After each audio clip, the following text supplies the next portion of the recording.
Good evening. Welcome to the City of Opa-locka virtual workshop agenda. We're here today to discuss updates in regards to COVID-19 and also to do some long overdue strategic planning for the administration. So we're looking forward to having this fruitful conversation under the sunshine.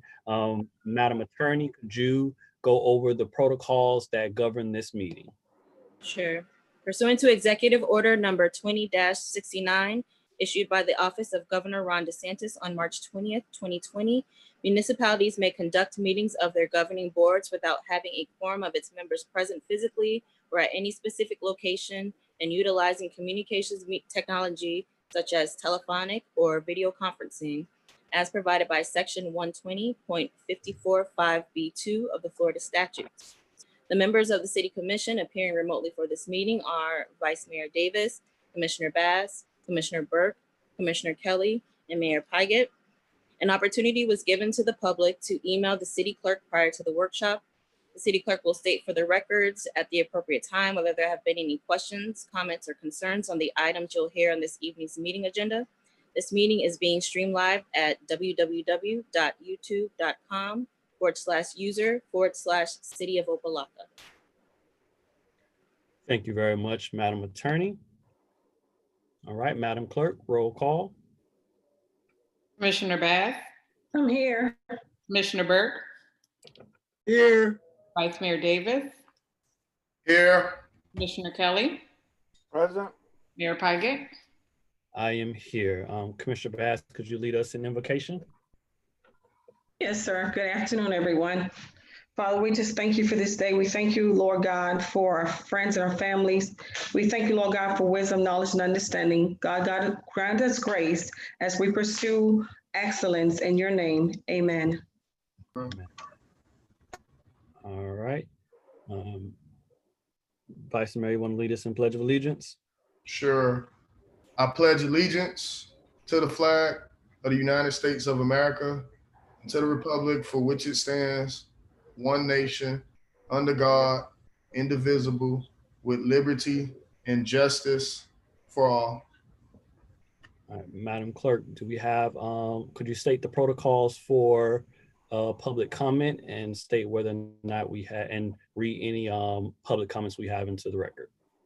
Yes, Mr. Mayor, good evening. The public had an opportunity to submit public comments for this workshop up until 3:30 p.m. today via email at publiccomments@opalockafl.gov or by calling 786-618-2636 and leaving a pre-recorded message. There are no public comments for this meeting.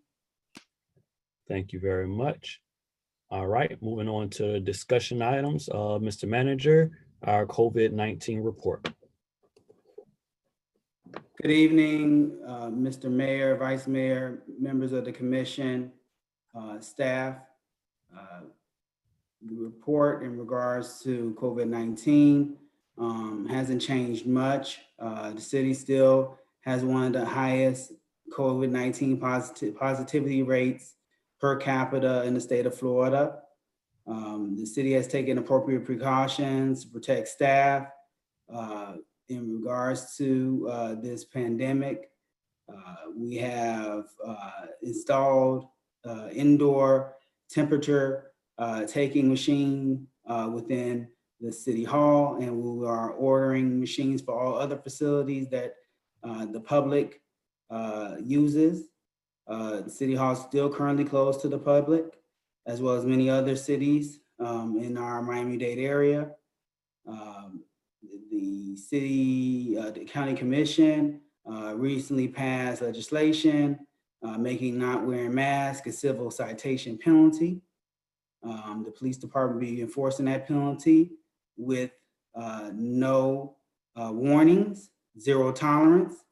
And I'll have the police department speak on that during their term in the briefing.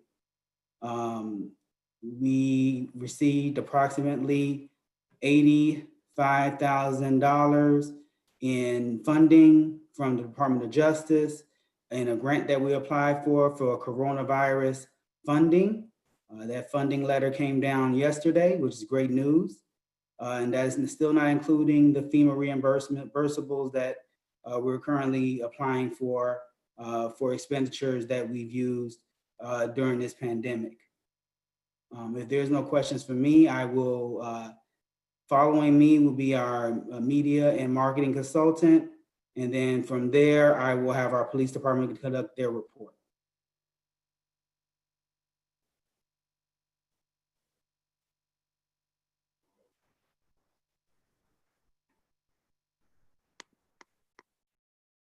Good evening, Mayor. Good evening, City Manager. Our report for this week is as follows. For press, we issued a press release on the food distribution and mass distribution. WSVN and WTVJ covered the Mask Up distribution campaign from Saturday. We posted the WSVN story on our Facebook page, posted the Caribbean Today story in the City of Opa-locka newsletter, and that was on the virtual workshop training. There was a featured article in the Gospel Today magazine on Commissioner Kelly's event, Souls Take Control Over COVID-19.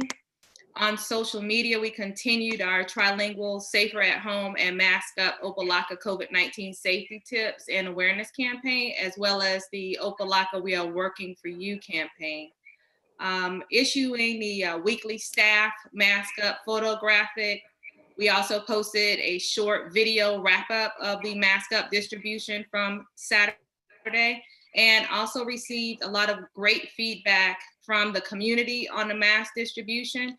Some of the comments were, good work, Opa-locka, the commitment is real, Mask Up Opa-locka, great initiative, I love my city, and God bless you guys. That would conclude my report, unless there are any questions.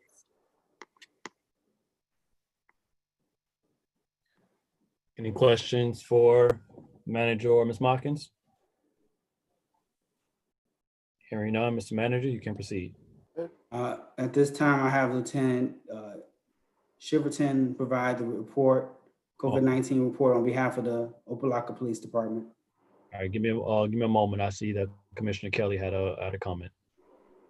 Yes, Mr. Mayor, I was trying to find out, I thought you were gonna wait to the end, on the grant that the manager said we got in. I didn't quite understand what grant that was and what that funding, was that just funding use? We could use for general things for COVID-19 or specific? The grant funding is for law enforcement specific activities as it relates to COVID-19. Okay, thank you, Mr. Mayor. All right, Mr. Manager, you have the floor. Lieutenant Shiverton. Lieutenant Shiverton, City of Opa-locka. Good evening to everybody. Our report is as follows. In the last 6 days, we've issued 311 face mask warnings. We've issued 218 social distance warnings throughout the city. As the city manager has stated, as of today's date, we will start writing civil citations to anybody that has mask violation. There is a zero tolerance inside the City of Opa-locka for anybody not wearing a mask.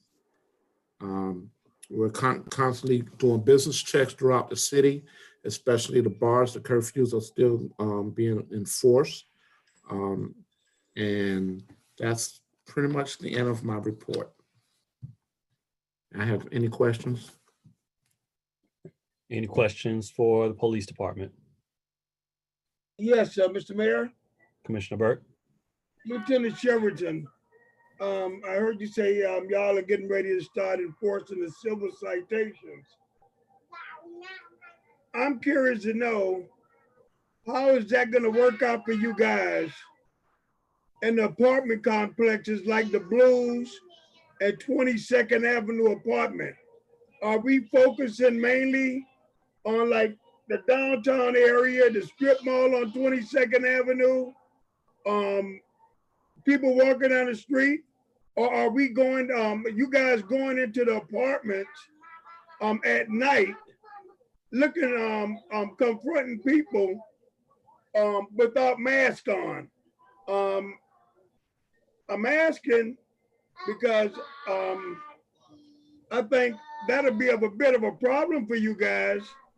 So I just wanted to know what the strategy is behind that. The strategy is basically to enforce it in the public areas as far as walking down the street, going inside of stores and gas stations and so forth. In front of their houses, we're not really going to too much enforce that because it's right within their common living area, but mainly in the main thoroughfares throughout the city. Okay, that's what I was hoping. Thank you very much. Any other questions for the police department? Lieutenant Silverton, Mr. Mayor. Vice Mayor Davis. Thank you. Just to kind of piggyback off Commissioner Burke. So if it's private property, like within our multifamily complexes, through the mayor to Lieutenant Shiverton, would it be enforceable on private property or is it only public property? Right now, it says only public property.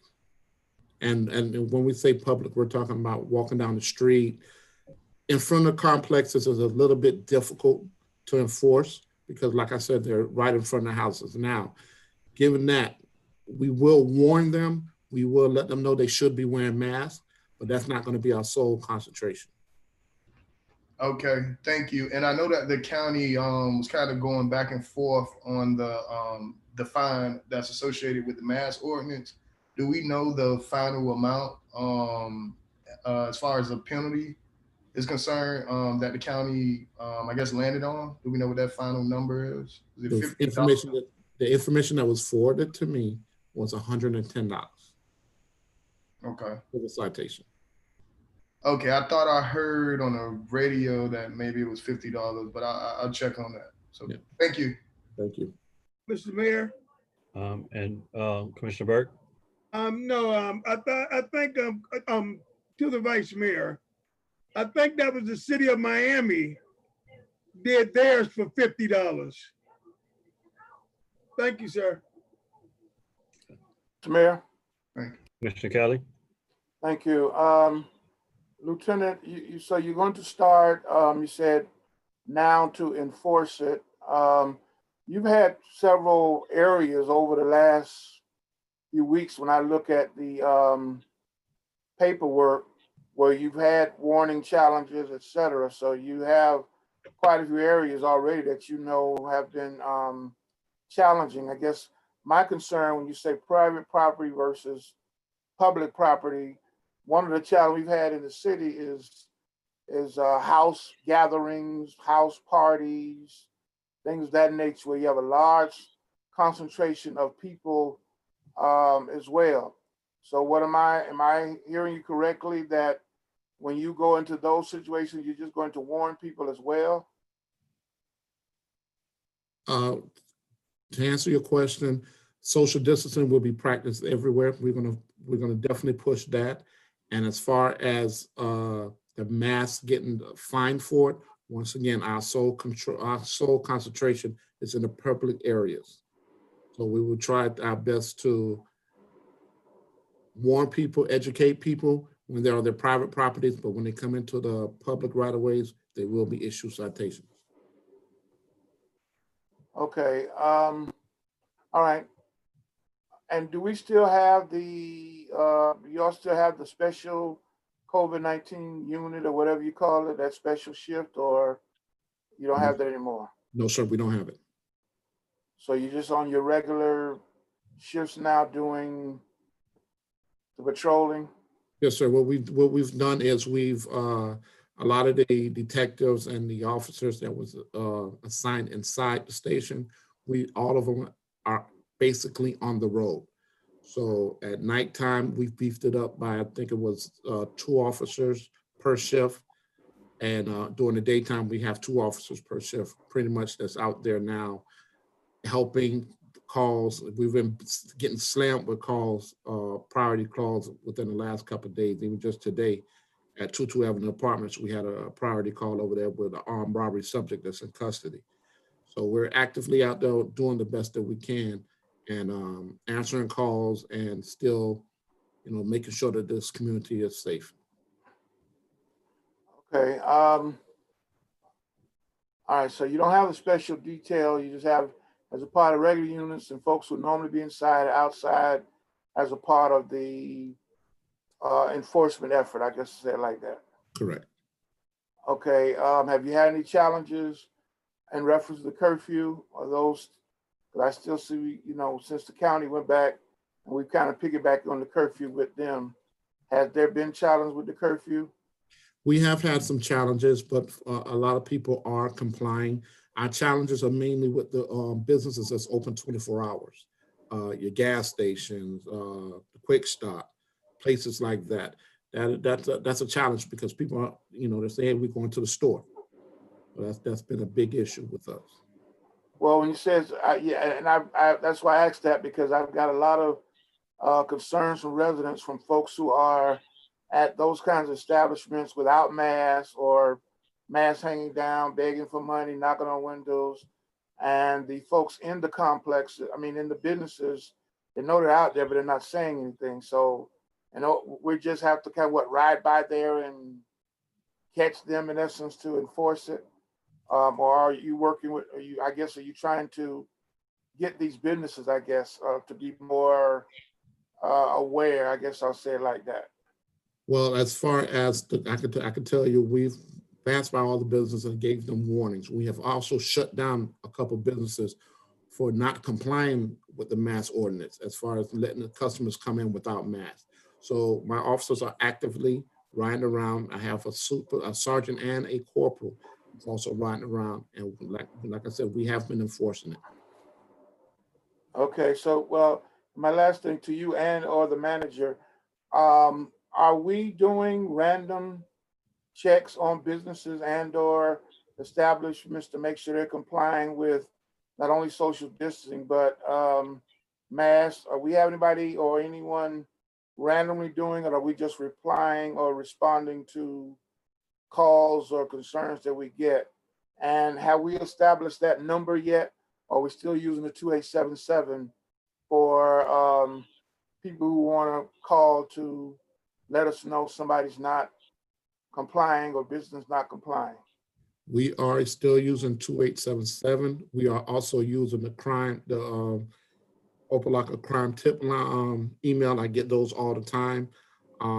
We are responding to calls that we're being warned about, as well as we're doing pop-up visitors at these different establishments throughout the community. So there's a crime, you said there's a crime tip, what now? It's I said tips at Opa-locka PD, I believe, .com, if I'm not mistaken. Maybe Nelson can help me out with that one. Is that that's on the website? People know about that?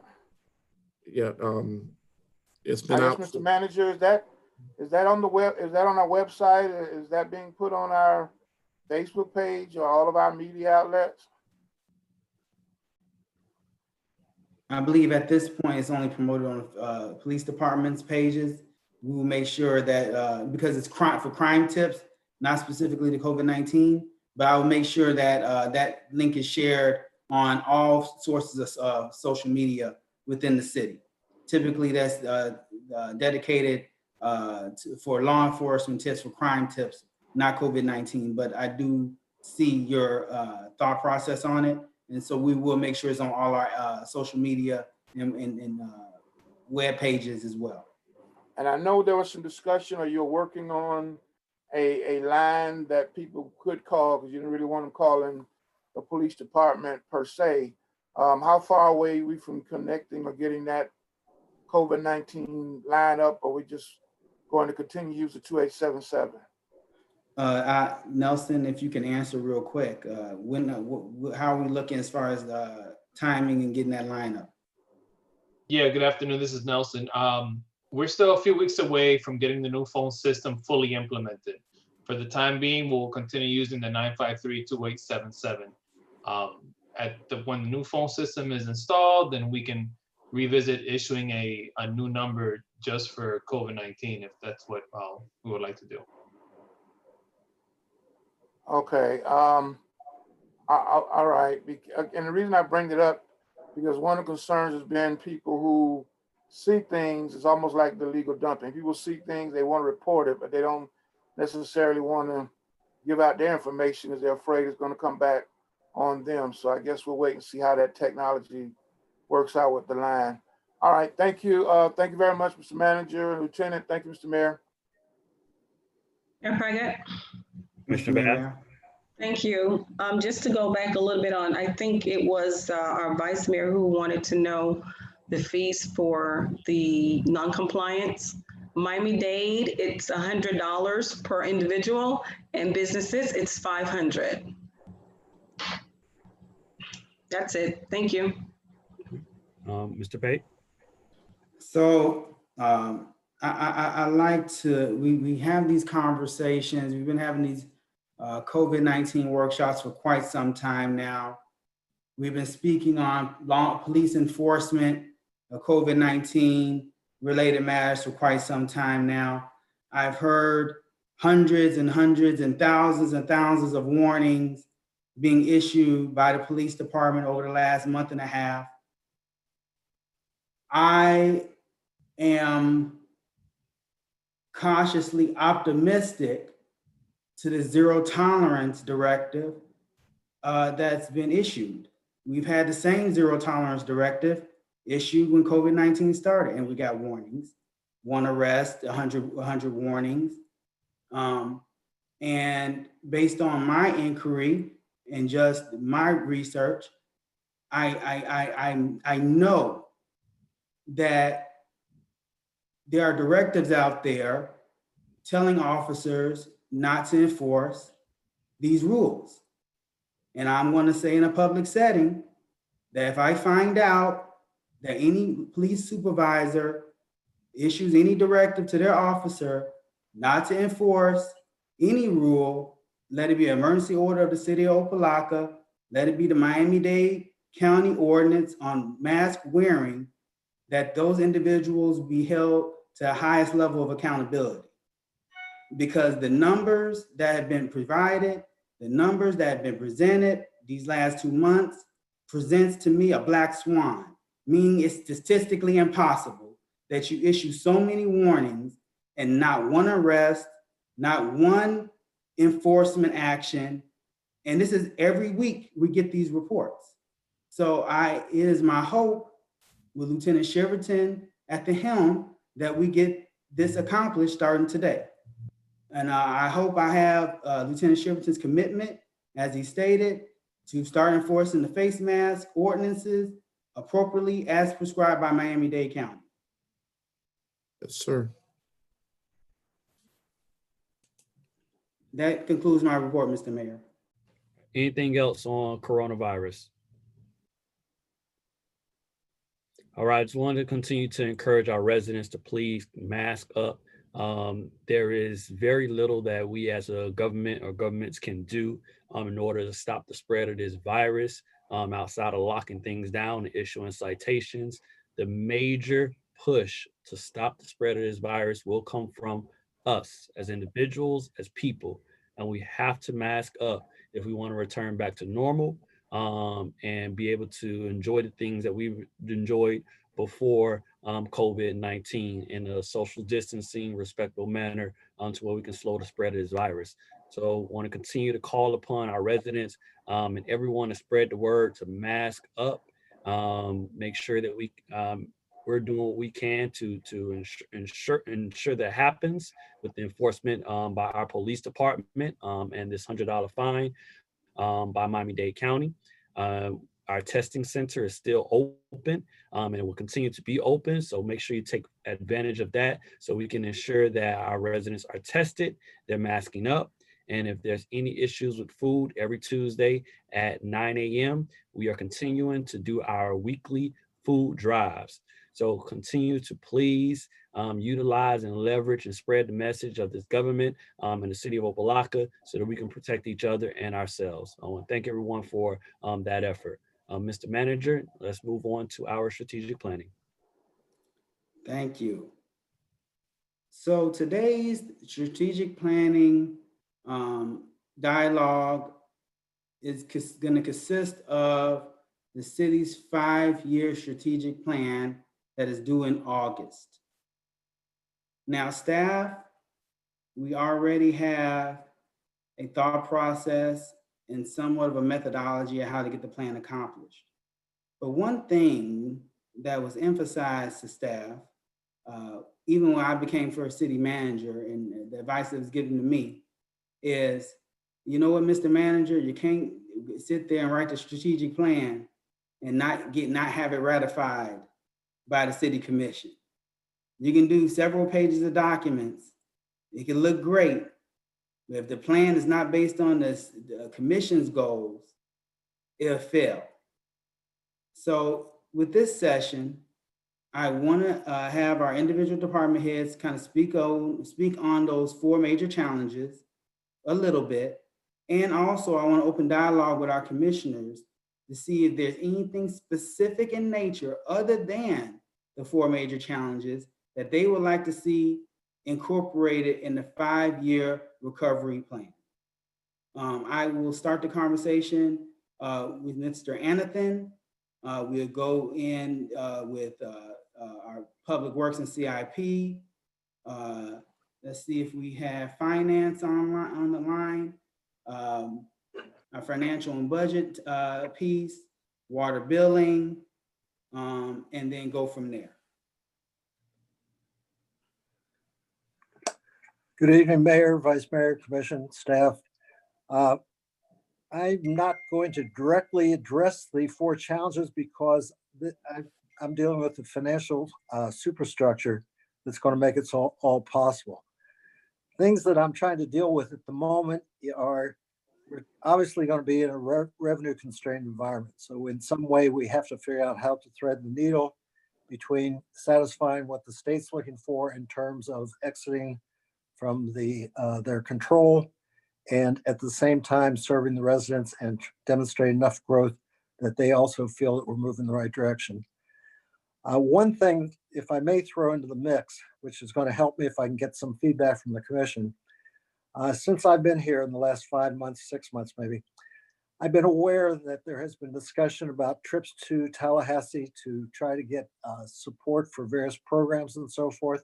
I think there was some discussion about getting funding for a building, possibly was a new police station, I'm not sure.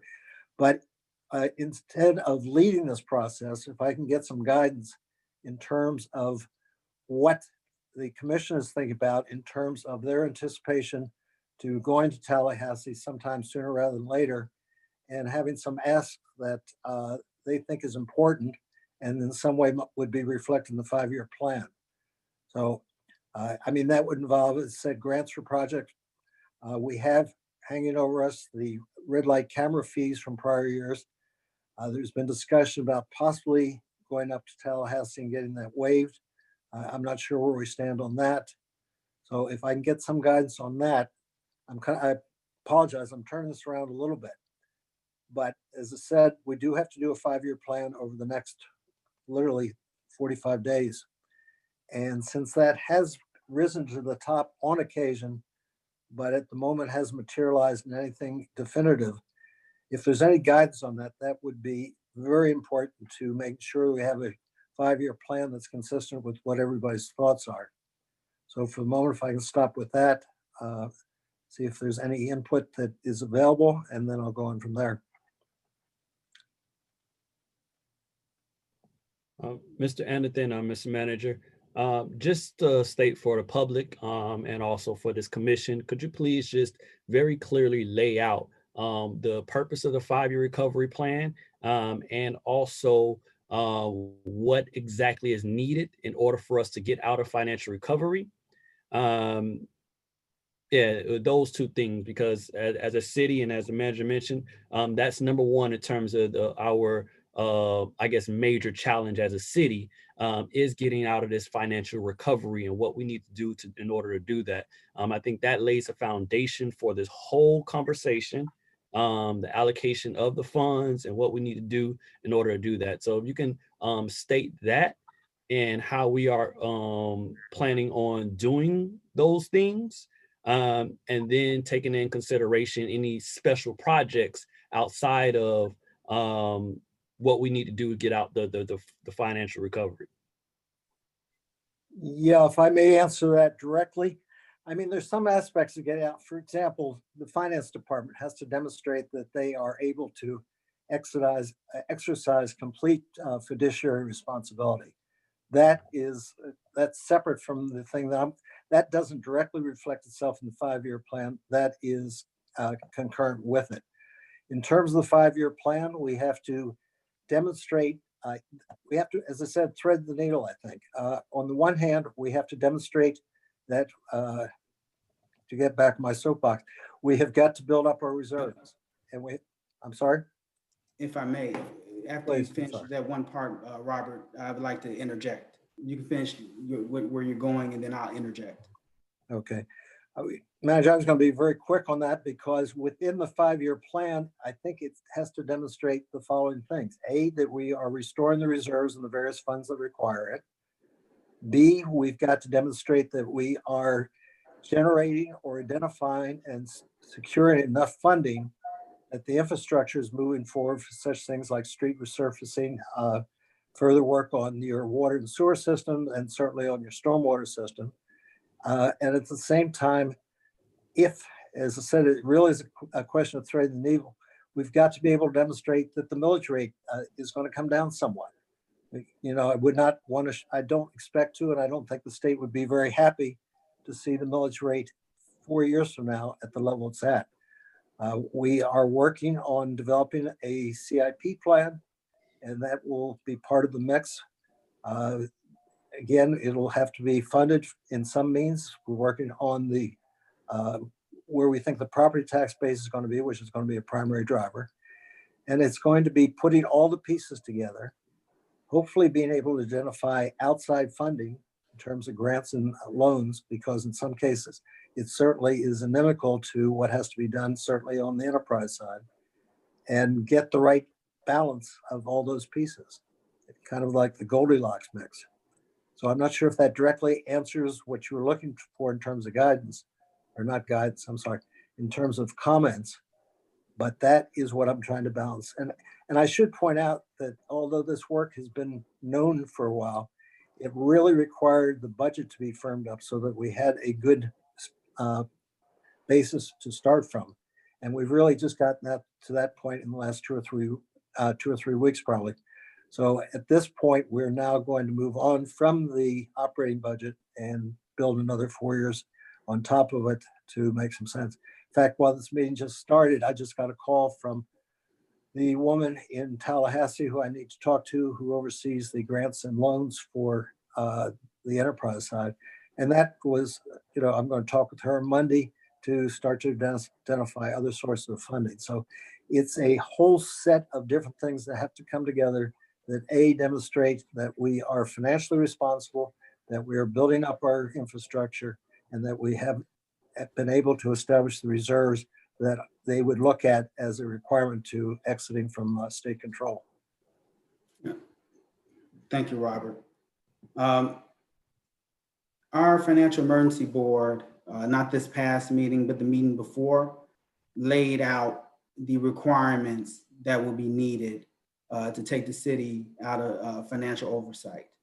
That's completing a 5-year plan, showing that the city is self-sufficient financially to fund their own capital programs, run day-to-day activities, being able to run their departments proficiently and effectively, especially based on the Auditor General's report.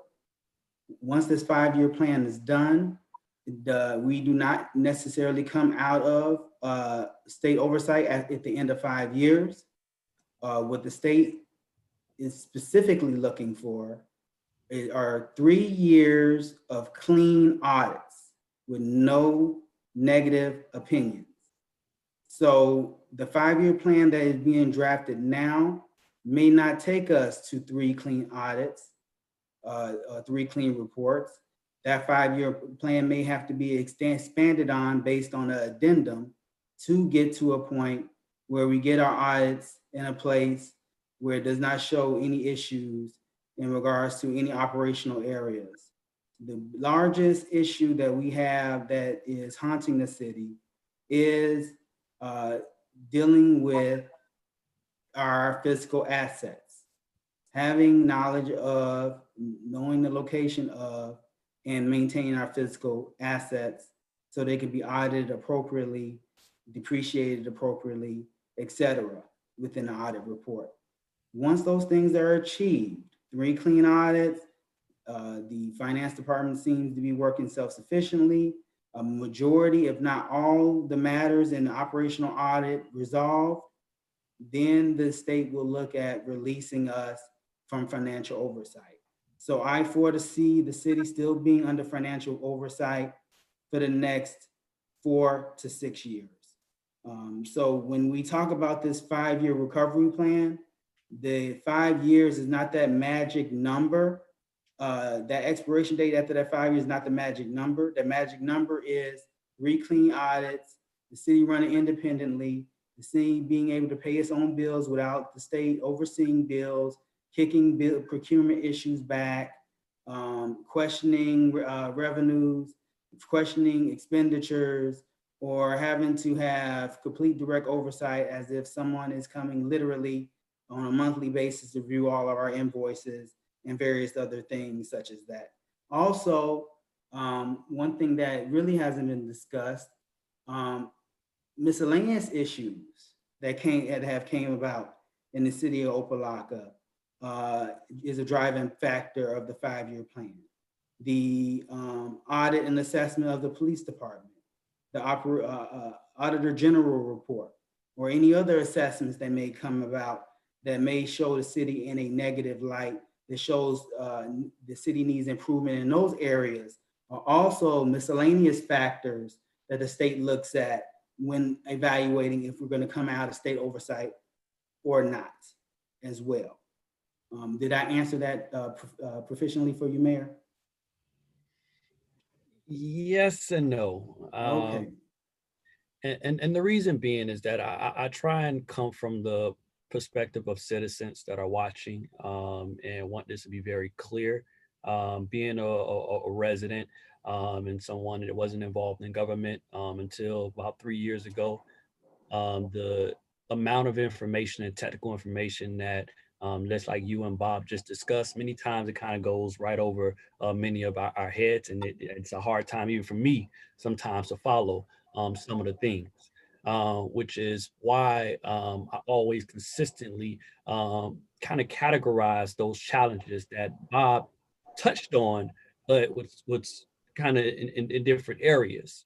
And what just me personally, what I would like to see is a clear breakdown of how that's going to work. For example, the first major challenge is our finance. And as a part of what you just broke down, you said that we got to have 3 years of clean audits. Right? That's part of that challenge. How exactly are we doing that? And I know one aspect of getting to those clean audits is ensuring we have a fully staffed and proficient finance department that is completing the basic things such as bank reconciliations that have been identified in the operational audit and ensuring those policy procedures are complete. So for just that one aspect with audits, you have those things. Where are we with each of those? What's the timeline for the completion of each of those? And where do we see those reports on that? So that's the level of clarity that I'm hoping that we can be very clear on, and we get upstates very clearly. This is what we're doing for finance. This is where we are in the auditing process. This is where we are in the policies and procedures process. This is a timeline to get that complete.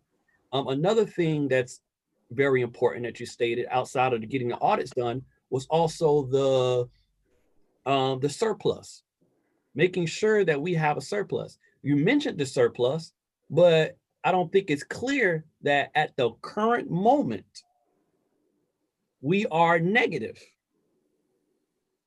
And in order to get to the surplus number, exactly what is that number? And from what I'm hearing, I recall through conversation, it was 3 million.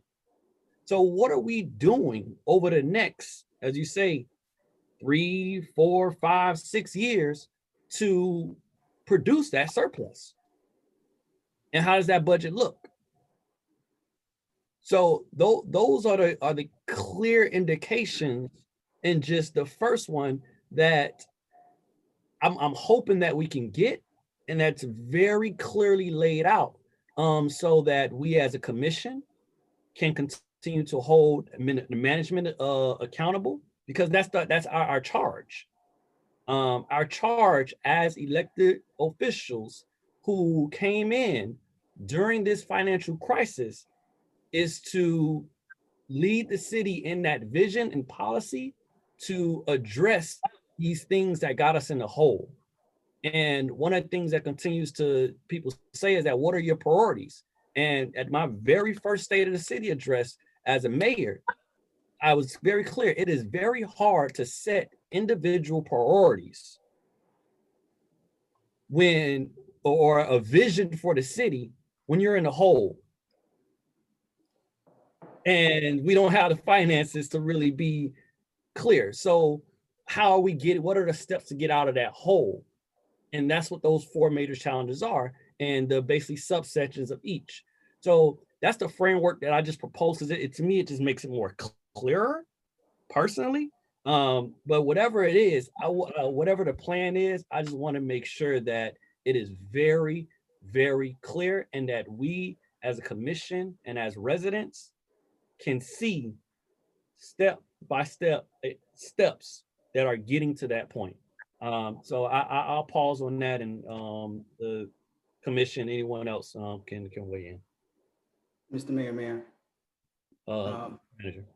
Yeah, and like I said, the goal here is management and staff are very clear on what our 4 major challenges are, and we are conducting planning and process and procedures and going to be able to articulate that in the 5-year plan.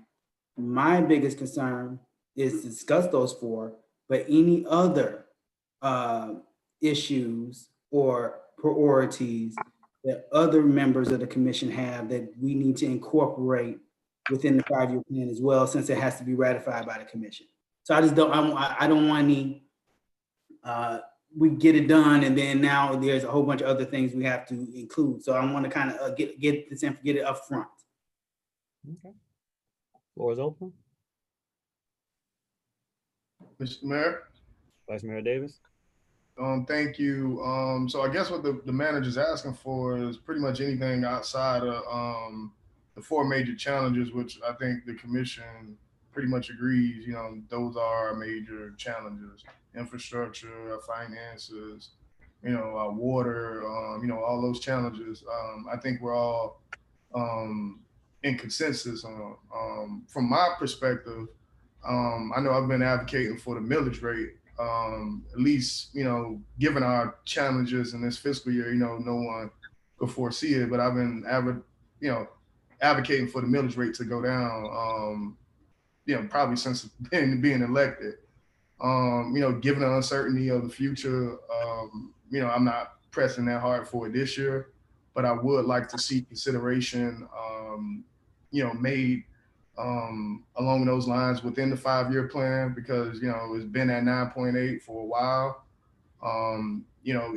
At our last meeting, we had I think a business owner reach out and ultimately express his concerns with such a high millage rate, and pretty much asking us to take it down. So definitely seeing the millage rate come down would be one of my major concerns. Another concern of mine would be, of course, the audit opinions. You said it earlier. We've had, we have yet to move to a clean opinion. I think the last opinion was unmodified, and I know it had something to do with, the control of our assets and not accounting for those within a proper manner. So I'm hoping that, in addition to conceptualizing the 5-year plan, we're also subsequently, addressing that concern as well, because, even if we, get a 5-year plan, if we're not doing our due diligence with our audit, we're still not satisfying, ultimately what's being required of us from the state. So, Mr. Manager, those are my two priorities outside of the four major challenges. We know, what our problems are and kind of how we ought to solve them. But I thought I should just, kind of hone in on those 2 points. Because I don't want to kick the can too far down the road. Thank you. Understood.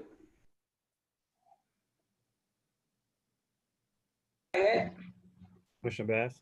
Just to say, I concur with our Vice Mayor. The list is already long and we have to prioritize, and like we're all talk about the four major challenge. Of course, we're going to work on that diligently. But I concur with our Vice Mayor to just, focus on those two, or, something similar, just press forward and let's get it taken care of. Thank you.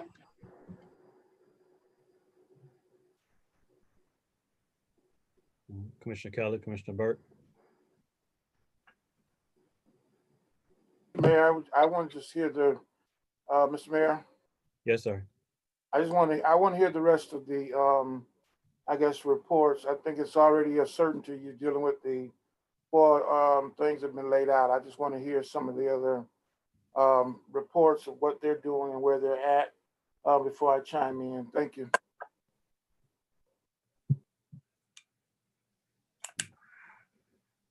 All right, Commissioner Burke, you have anything? No, Mr. Mayor, go ahead. All right, Mr. Manager, continue.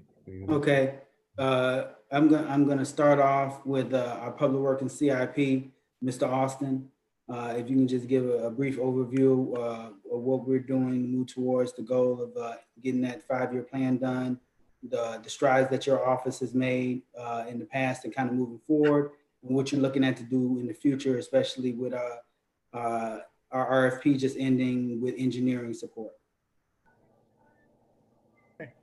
Our goals for the 5-year plan addressing the 4 major challenges. I'll start with the roadway project.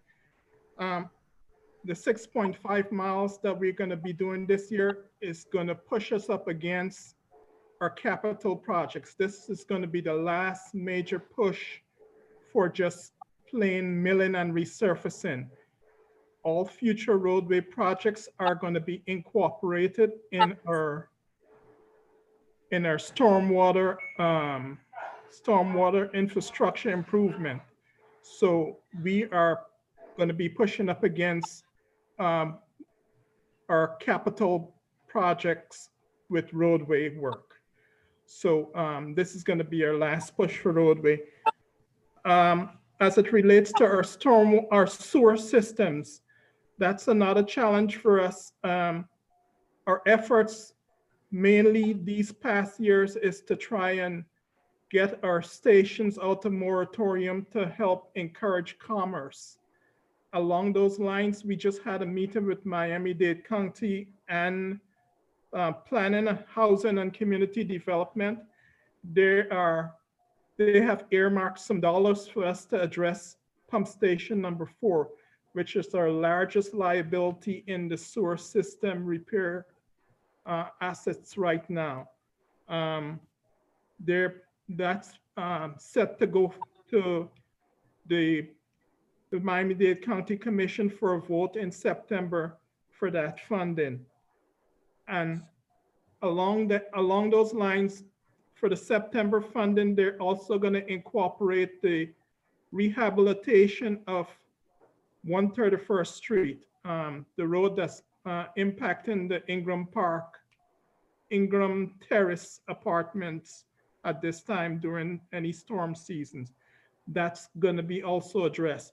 But beyond getting our stations out of moratorium, we have a problem with our sanitary sewer system impacting our finances by us having 50% of inflow and infiltration. Over the next 5 years, we plan to deal with that inflow and infiltration by systematically lining our gravity sewer lines for all of our pump stations. And that's gonna start with pump station number 4 this year.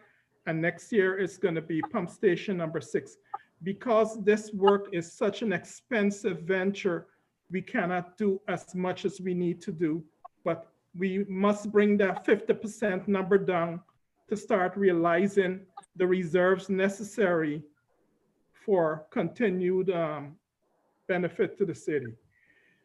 The stormwater plan is now, I reviewed the draft scope of work for the stormwater plan, resulting from our recent RFQ work that was done.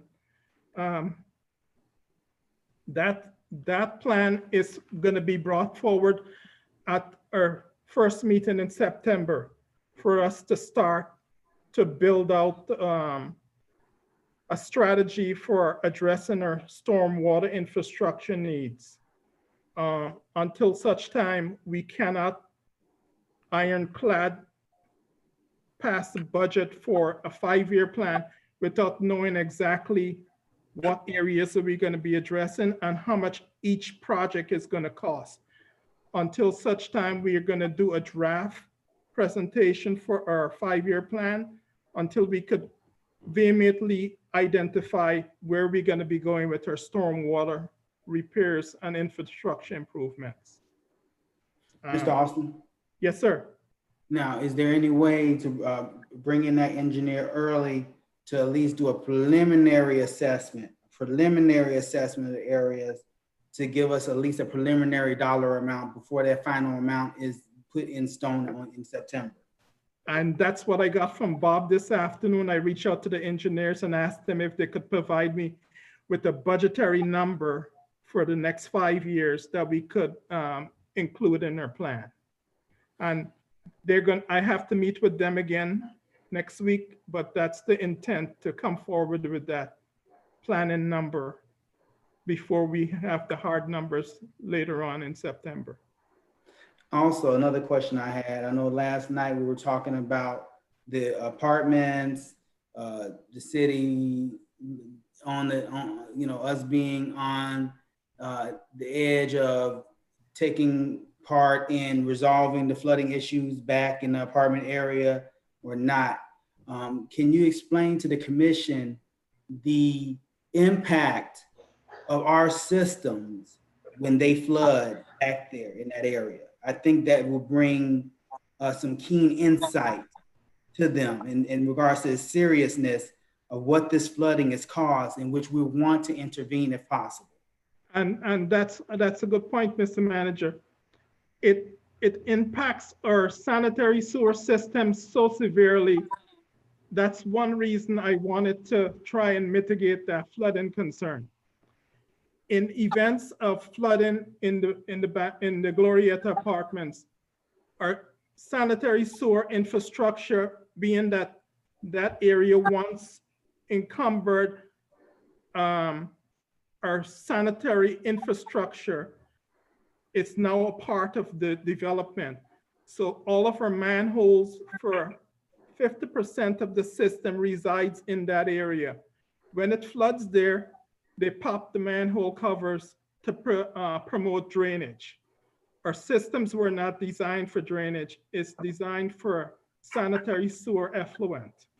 And when that happens, our stations are overwhelmed. And that also comes at a cost, because now we are treating stormwater as sanitary sewer willfully. So we wanted to mitigate those concerns as well. Mr. Austin, thank you. I think it's very important to pinpoint that, because I know during certain flooding events, residents do make statements in regards to sewage being in the streets or sewage coming up. And I want our residents to know it's no fault of the city that this occurs. This is a secondary issue that occurs when one area not owned by the city floods and causes this health hazard to occur, in which the city has to respond financially to take care of. That is correct, sir. Do you have anything else, Mr. Austin? You can continue. No, that's it. I'm open for any questions. Commissioner Bass? Just a quick question, because last night we were talking about basically dollar amount as it relates to the apartment complex. So I was just wondering, I know I won't be able to get a precise number. The manager just mentioned that it costs the city dollars to go and try to take care of it, or what happens to us when that happens. Do we have a dollar amount that the city runs into to rectify that every time it happens? It's a running number. I cannot pinpoint it at this time, but we could monitor it in the future. That will be pretty interesting. Thank you so much. Okay. Just for the record, could you state how the general amount it will cost for the city to address the Glorietta? Our engineer study so far, it's $150,000 to remediate the collection pond. We have not established a cost for repairs to the pumping system and the exfiltrate and the outflow line to the canal that the water is going to be carried to the canal through. Vice Mayor? Thank you. Mr. Austin, I know we had a kind of a long-standing issue back there with the flooding and them popping the manholes and kind of using it for drainage and that sort of thing, and it in turn overwhelming our pump stations. Have there ever been any penalties, I guess, assessed? I know we kind of say we've exhausted the penalties, I guess, as far as enforcement is concerned on those issues at Glorietta. Have they ever been fined? Maybe it's a code question, but are you aware of any fines or sanctions associated with that process? I know every time this has occurred, I've asked code compliance to cite them for the infractions, but I do not have any detail further than that request. Yeah, because this isn't my first time, seeing this, and I know that we as a city has had these challenges in the past. Actually, right before we were elected, we had an issue where ultimately sewage and water was mixing and creating a public health and safety concern. So I know that's serious. And when that happens, we have to act swiftly. I'm always of the opinion of kind of getting ahead of things, especially when there's a reoccurring problem in the community. I always like to err more on the side of being proactive as opposed to being reactionary.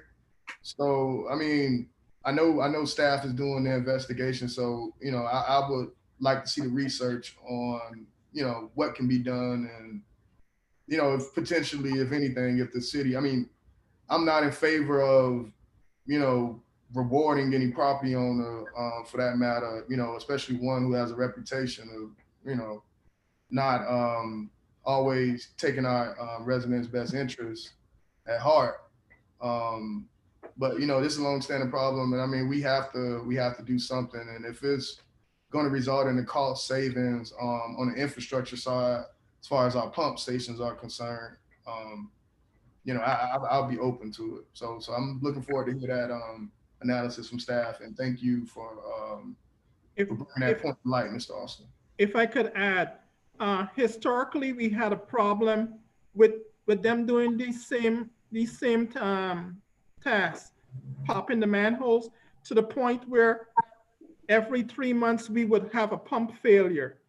To try and mitigate that failure, we've installed grinder pumps. So when the sneakers and other debris gets into the system, it's able to manage it without burning our pumps out. That's how serious it's gotten. To the point where at first I wanted to have the apartments build their own pump station to take the brunt of that, but that was not a task that was going anywhere. So we installed fail-safe mechanisms to try and deal with that problem. And so far it has worked. But opening a manhole during a flood event causes effluent to spill out into the water and mix. So That's something that we cannot avoid until they do that. Thank you, Mr. Austin. And the key, and the key here is, while yesterday we were kind of focused on the occupants of the apartment complex, when this occurs with the manhole covers opening and sewage mixing with water, this is a public health emergency that actually affects our residents beyond that apartment complex. So it's not just affecting those people at that complex specifically. So that's why I wanted to kind of give some history and kind of tie in some questions there, so it gives everybody some understanding. It was very enlightening to me. I know you all have been here for years. It's just for me, I think I have to be clear when that information is put out. Mr. Burke. Mr. Austin. Mr. Austin, historically, you've been saying this has been happening for years. 6 years under my tenure. 6 years under my tenure. 6 years under your tenure. And the city has never taken any action against the owners of that property or the management of that property, even though we know that it's infringing upon our pump system and our other residents, and we just continue to let this go and continue. I mean, no legal action, no nothing. Beyond the point of meeting with the owners of the complex and asking them to make mitigating resolutions for the drainage system, I am not aware of what has transpired in the code compliance arena pertinent to this problem. Well, Mr. Mayor, I know we're said that we have an attorneys researching this, but if it's gotten to the point now that every time this happens, this is causing a hardship on the residents, not only their property, but it's coming on to our property as well and causing us even more of a problem as a city. I'm sure there should be some legal recourse. And I think that's something we really need to look into. This has been going on too long. This has been going on too long. And generation after generation of that complex, we're putting these kids into mold. We're putting these families into flooded places. And I really can't believe that you got legal, you got the health, and I really can't believe there is nothing that the city can't do legally to the property owners of this property. I really can't believe that. And as far as our legal department, we really need to look into that, because as long as it stays on their property, that's one thing. But once it comes out and it starts infringing on the quality of life for the rest of the citizens in our city, we have a problem, and that's a big problem. And I think that needs to be looked into legally. Thank you. Thank you, Commissioner Burke, and I fully concur with your statements and the sentiments of everyone on the commission as stated today and yesterday in regards to this issue. For a little insight, since I've been on this dais, I know that up until this manager coming in, the political will and the manager's will to make sure that that property is enforced with code enforcement, and that we are doing what necessary to address the flooding. It wasn't taking place to the level that this commission wants it to be done. And I think that has hindered the progress But I'm happy to see that now that has made a dramatic turn, and we are willing and we are making sure that proper enforcement. So, Mr. Manager, I know you are already and doing an investigation and code enforcement about the avoidance of liens.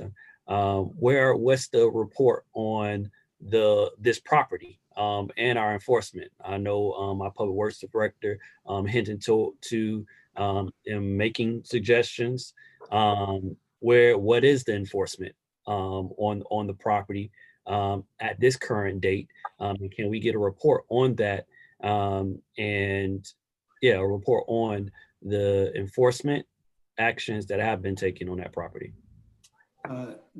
Yes, Mr. Mayor, we can do that. I'm pretty certain myself and Mr. Aria have that in our email already.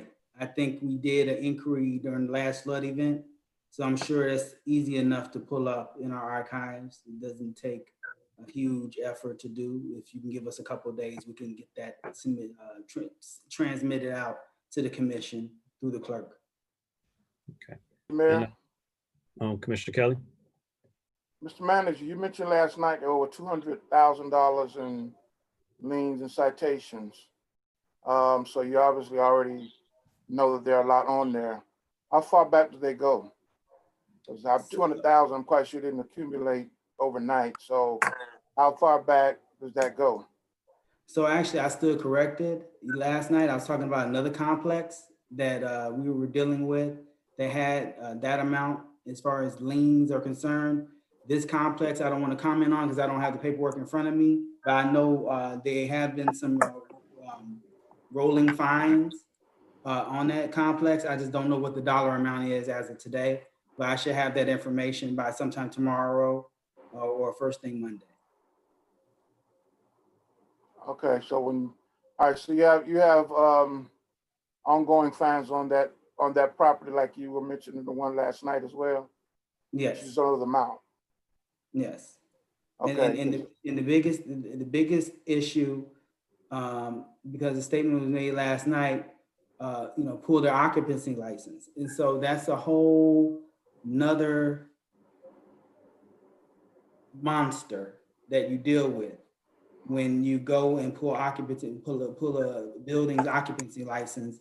As you all made statements last night, you're going to have residents where nowhere to stay.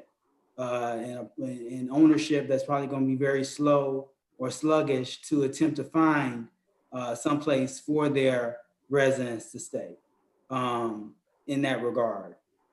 Because that was an option that legal did provide last night.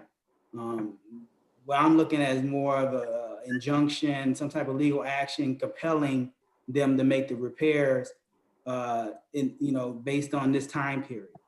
And also understand, and I can send this by Monday, the Florida Department of Health has been on the premises and they've written citations on that property, as well as other state and county agencies has been on that property and that premise and have written citations in regards to same and similar circumstances.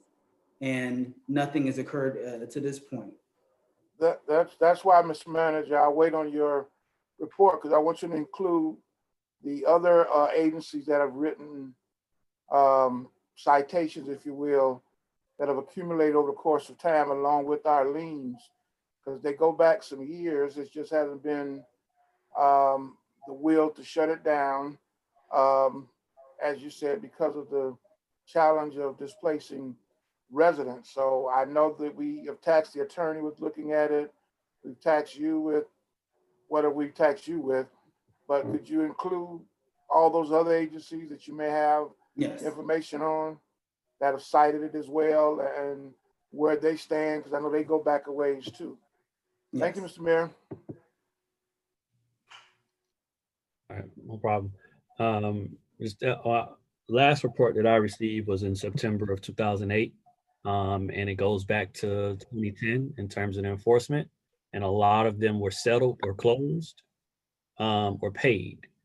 So that's why I'm curious to see what has happened since then, and where we are, and the level of enforcement, because it ties into this an investigation that's going on. Want to go shift a little bit and focus more on Mr. Austin, because I know finance and budget handles the first major challenge with our finance, but you basically have the authority over three of them. Water billing, is flooding and DERM moratorium, is stormwater management, and then also our road, streets, and capital improvement projects. And my question is, what does success look like? You mentioned a few projects that will be taken care of, 131st, and the capital improvement project with that. You mentioned the lining of our pump stations to address the gravity line, and you mentioned the DERM moratorium. And I know that out of those issues, the only clear indication that we can see success was with the DERM moratorium, in which we went from one pump station fully operational to, I think by the end of this year, it'll be all pump stations fully operational. Correct. So what does it look like when it comes to gravity lining? Like, by how much are we planning on lining our, what percentage are we going to line the, to try and mitigate this, I guess, infusion? And how much would that save us? What capital improvement projects in 5 years, what are the realistic capital improvement projects we'll be able to achieve? And what does that success look like? So those are the things I just want to kind of have in the forefront of our mind, so that we're clear on, okay, what are the steps and how are we getting to that point? So, trackable steps for improvement in our capital projects and our infrastructure would be reducing the 50% inflow and infiltration. 50%, that's 50% of our sewage that we pay for treatment is not sewage. So to reduce that number down to a realistic level of 10%, we have made a significant achievement in mitigating inflow and infiltration in our sewer system. And that's a measurable improvement. And that's how we're going to track our improvements beyond just bringing the pump stations back online, by mitigating our inflow and infiltration in our sanitary sewer systems. That also helps for the pump stations to run less. We're going to see a reduction in our electrical costs and maintenance costs for our pump stations, because it's not running frivolously, treating inflow and infiltration. And then again, we're going to measure our success in minimizing flooding along our roadways. For light rain events or 100-year storms. Those are some of the calculations in relation to our flooding. Is going to come when they do the hydraulic model for our flooding situation. So at this time, I cannot give you measurable numbers on our stormwater infrastructure savings until we have that hydraulic study completed to tell us what it's going to look like. So then, Mr. Manager, how would that be put in our 5-year recovery plan? When right now we don't have the clear measurements? Like, how does that work? Because I know this conversation about our 5 year, like how is that work? Are we just making the allocation? Like, how does that work? What I requested today. All right, you gotta level back out. Your mic is off.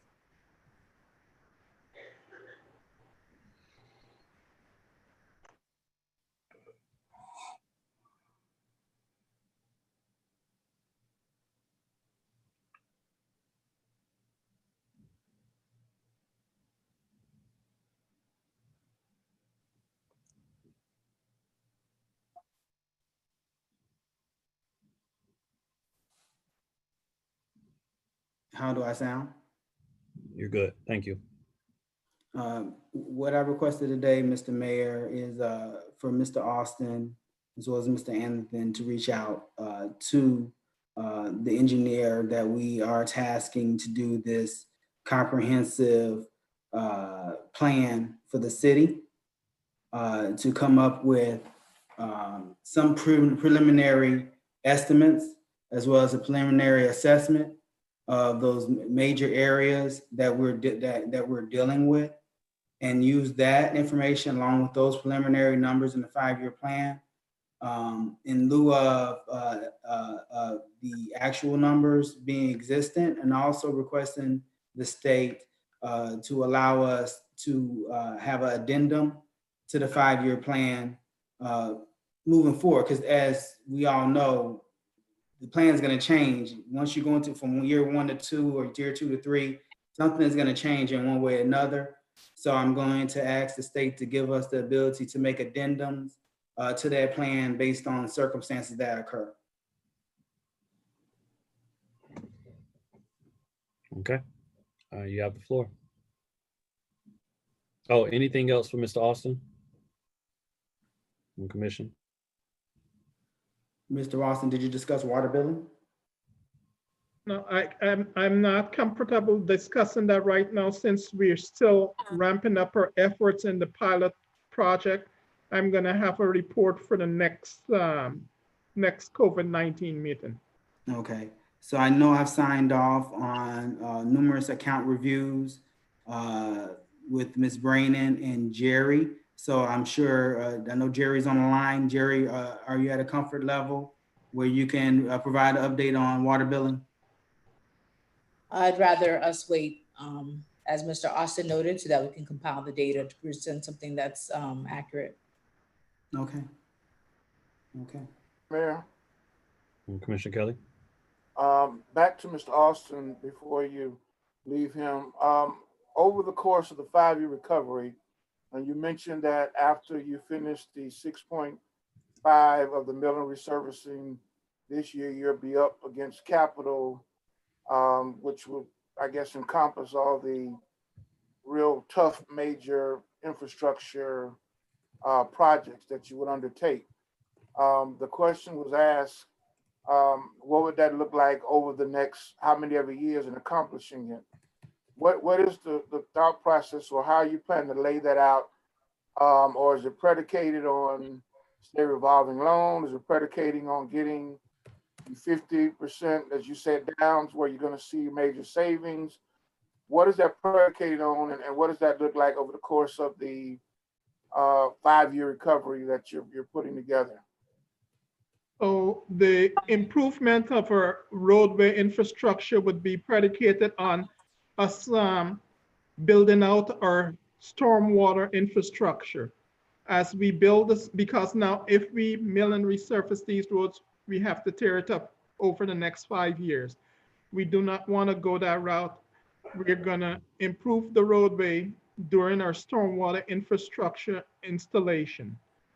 And that's going to be a 10-year program, but we're going to see gains over the next 5 years that would be significant. And that, I mean, okay, so, and that would be outlined based on certain areas that you've identified as major. Is there a tie-in with the whole assessment of certain districts? Is all that factoring into this structure of 5-year, 10-year that you're speaking of? The 10-year plan would evaluate based on urgency for flooding. So we're going to address the most significant flooded areas first and roll it out until we have managed to mitigate any flooding citywide. And I got that, but the funding, or how you're going to address that? Some of it you plan hopefully to get savings because of your, as you said, the stormwater and reduce. Correct. I got that, but some of these are obviously major things, are going to cost a lot. So are you factoring into your 5-year/10-year, whatever, over the course of time, how you're gonna pay for it? Yes. Being that we have just reassessed our stormwater charges, we are now, our funding for that section of the city is looking positive. And that's how we plan to fund the stormwater projects, with some grant funding at first. But as it goes along, we're going to be self-sufficient to fund the projects from our stormwater revenues. So you will not need to do any assessments? Well, we still need to do the assessments to determine where the greatest need is. No, I mean assessment districts as a part of paying for all of the projects or roadways, because you know, as the mayor's saying, you're saying now you're going to self-sufficient do this, and I don't want people listening thinking we're going to pay for this all out of pocket. No, we self-sufficient in mitigating our stormwater efforts. In districts where the roadway goes above and beyond a normal roadway, like the industrial areas where we have heavy traffic beyond a light truck, they would have to be assessed for a high impact roadway. So and that will be laid out in your 5-year. Pardon? That will be laid out as a part of your 5-year plan projection. Yes, sir. Yes, sir. Okay. All right. Okay. Thank you, Mr. Mayor. Mr. Mayor. Commissioner Burke. Mr. Austin, earlier you said that the county had found some money for to help us with the pump station, and it's going before the county commission to be approved. Is it necessary for us to show up at that meeting, or is it necessary for one or a couple of us to meet with Barbara Jordan or Mr. Monestein before that meeting to ensure that we can get these funds? Or it would be prudent of us to do so, Commissioner. Then can you find out which meeting it's going to be? What on the agenda? I'll get that detail. Of us can go down there and push for this money, because just because they said they found it, I know it doesn't mean that we're going to get it. But I think if we're in the house, our chance might be a little more likely that that we can get it if we can show up and explain to them how bad it's needed. I'll provide the manager with that detail, sir. Thank you. Mr. Mayor, are you in line with that? Commissioner Burke, much respect and thank you for catching that. That is a significant thing to catch. If we're going to be asking anything from the county, it does as elected officials and also as a representative of the citizens. It is very important for us to be aware of exactly what those requests are, so that we can do our due diligence and our duty as representatives of the city to advocate. So moving forward, Mr. Manager, Mr. Austin, all those involved, if there are projects and things that are being discussed that have considerations from the county, the state, federal government, that package of information needs to be relayed to us so that we can do our job to advocate, especially if it's going to be coming up on an agenda item where our colleagues in the county will be voting on it. So please send that to us ASAP, set meetings to brief so we can do that and we can be responsive. So much respect, Commissioner Burke, for bringing that. We have three such projects lined up to go towards the Miami-Dade County Commission. The funding for Historic City Hall, the 131st Street project, and now the Pump Station 4 project. Mr. Mayor? Vice Mayor Davis? if I may just ask a question, Mr. Austin, the funding that we're looking at for City Hall, is that the GOB opportunity? The general obligation bond for $600,000 and future funding for that project as well. Okay, thank you. I remember also requesting, you know, that we get that information out as well a while back when you discussed it. So we could get that information included. That'd be great, Mr. Austin. I know you usually, you know, drawing from the past, you know, provide the presentations as far as the nuts and bolts of what we're doing. But if, you know, the manager, we could kind of coordinate something just so we're all on the same page. And, you know, making sure we put our best foot forward, that'd be greatly appreciated. Will do, sir.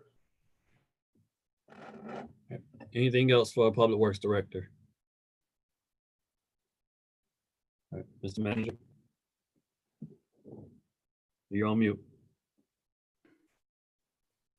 So 2 of our 3 items were addressed by Mr. Austin. Our 4th item, which is finance, let Ms. Lazier provide an overview and how our 5-year recovery plan would look. I know this preliminary discussion, and look forward to interactive conversation between her and the commission and staff as well.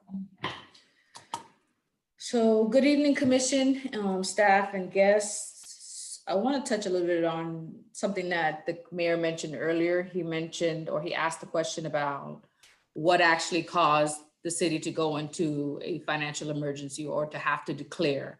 So in essence, the city was not able to bring in enough revenues to pay its expenses. The city had more outflows than inflows. The city had more leakages, and it took many years to get the city to the point where they had to declare a financial emergency. It wasn't something that happened over a 12 or 2-3 year period. It took several years for the city to get to that point to where the declaration had to be made. And that's because the city had more expenses than it had money coming in. And I think that's very critical because it's over the last few years that the city has been able to maintain its millage rate to bring in a significant amount of revenues to help pay for those expenses, and also have the financial oversight board there to monitor to make sure that the city was not overspending and having these leakages that it was having previously. So, you know, just keep in mind that this didn't just happen over a 2-3 year period. Just took a few years to resonate. And the Financial Oversight Committee basically came in and basically stopped and froze the spending because they are monitoring everything that's going out.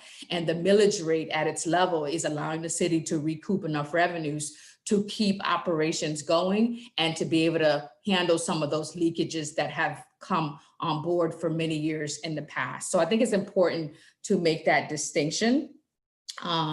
But I do agree with Vice Mayor that at some point in time in the 5-year recovery plan, there is an opportunity to reduce the millage. And that's because of so many things that are happening now with the city. There's an opportunity for the city to go after more grant funding. Because of the audits are more in a favorable light, the city can now go after surtax dollars. The city can go after grant dollars.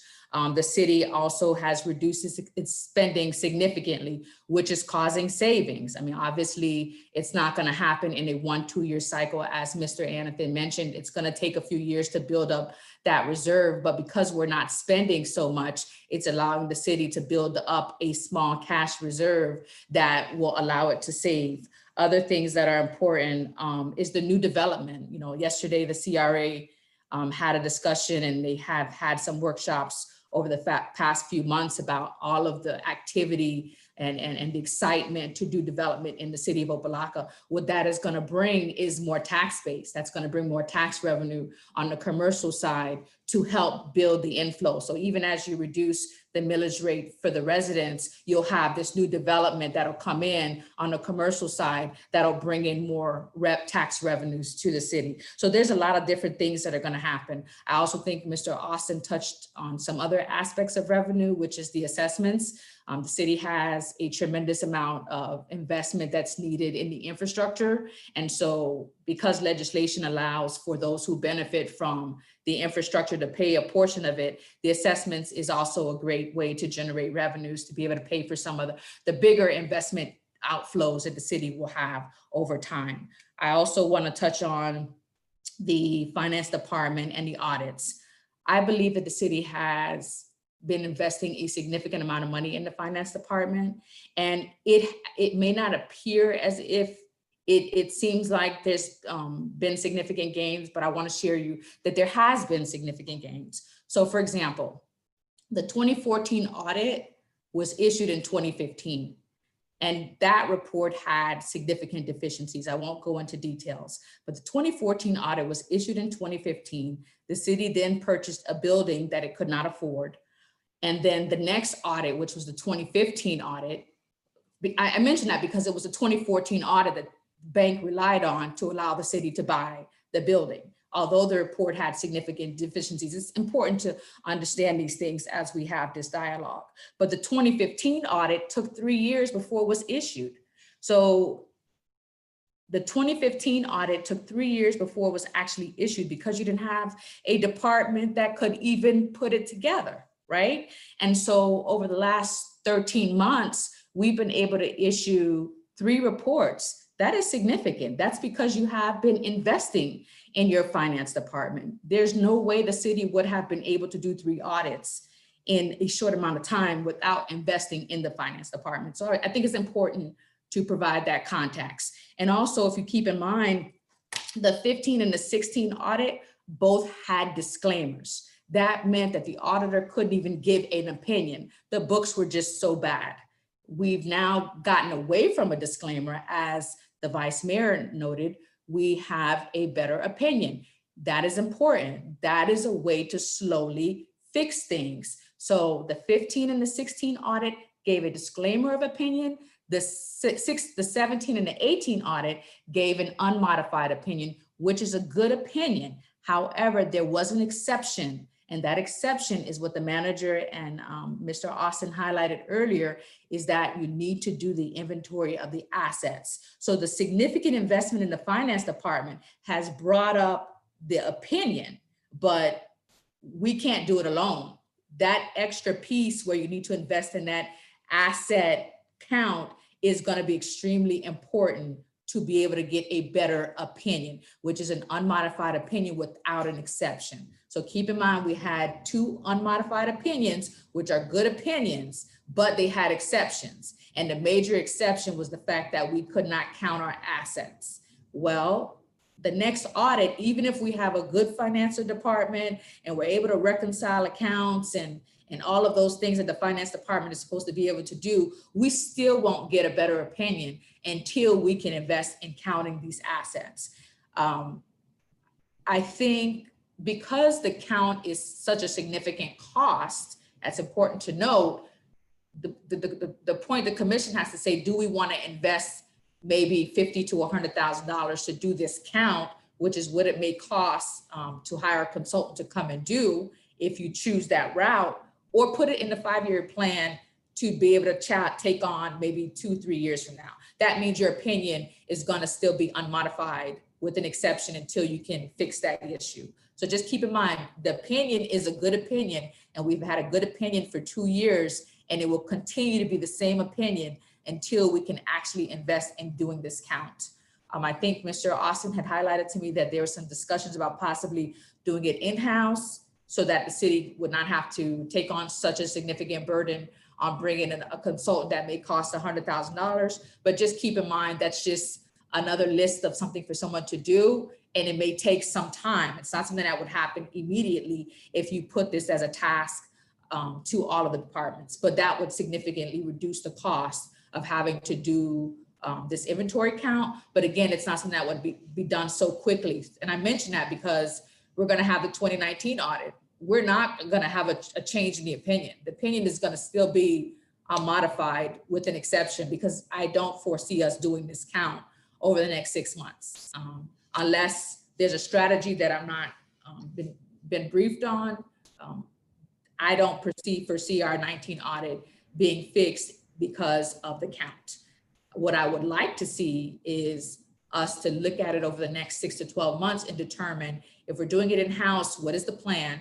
If we're doing it outside, then we're hiring a consultant and let's put that cost into the 5-year recovery plan. Is that a cost that's gonna be year 1, year 2, year 3? And look at it from that perspective, because that'll determine what the next opinion will look like. I mean, obviously the auditor will do what they need to do, but right now our books are in good condition with the team building and cleaning up the records. That is not the problem. The problem is the inventory assets. If we can replicate what we've been doing over the last 2 audits, we'll be fine in the 19 and 20 audits. We just have to keep the momentum going. So that's what I wanted to highlight. So again, I think the manager mentioned that they wanted 3 clean opinions. 3 clean opinions mean an unmodified opinion without the exception. So you just think about the timeline. That's a 20, 21, a 22 audit with no exception. So that means you'd have to sort of get this asset count at least done, at least before the 20 audit is done, is what I would say. That way your 20, 21, and 22 audit can be 3 years with good opinions, because I don't foresee the 19 audit being done that quickly, unless again, there's been some of the discussions that I'm not familiar with. I did want to touch on the operational audit, and why I want to touch on that is because the lack of policies and procedures over the last decade is what caused the leakages. And so effective policies and procedures that can be implemented and designed that can be implemented for such a small team is really important, because that way we can properly monitor and mitigate some of these problems, right? So the finance department has been working on the reconciliations and the accounting and the financial stuff behind the scenes, but we're simultaneously also working on the operational audit as well. We have allocated 2 or 3 persons within the department to help with the policies and procedures and drafting them. And our goal is to try to get them done by, I want to say November, but not every policy and procedure is just drafting a document. Some of it is training the department heads. For example, we just submitted a grant policy and procedure last Friday to the manager to review. That is something that's going to have to be implemented over time, right? So it's not something that, although we may implement the policy and we get it ratified by the commission, it's going to take new grants to come online for us to try to effectively train and implement that process with the whole team. So it's more than just creating a document, it's also implementing it. It's just that some of that will happen over time, is what I wanted to state. New sources of revenue, I think it's going to be critical for the 5-year recovery plan. As Mr. Anathan mentioned, looking at grants, I mentioned new development, which is going to be a huge tax source for the city, especially through building a license as you start getting more development, which is what we're seeing with some of our other cities. As building a license is bringing on new development, there's revenues that are coming in from the business and license side. There's increased revenues that's coming on the tax side. So I see that to be significant. The other thing that I wanted to highlight is, obviously when we talk about inflows and outflows, one of the biggest inflows the city has is debt.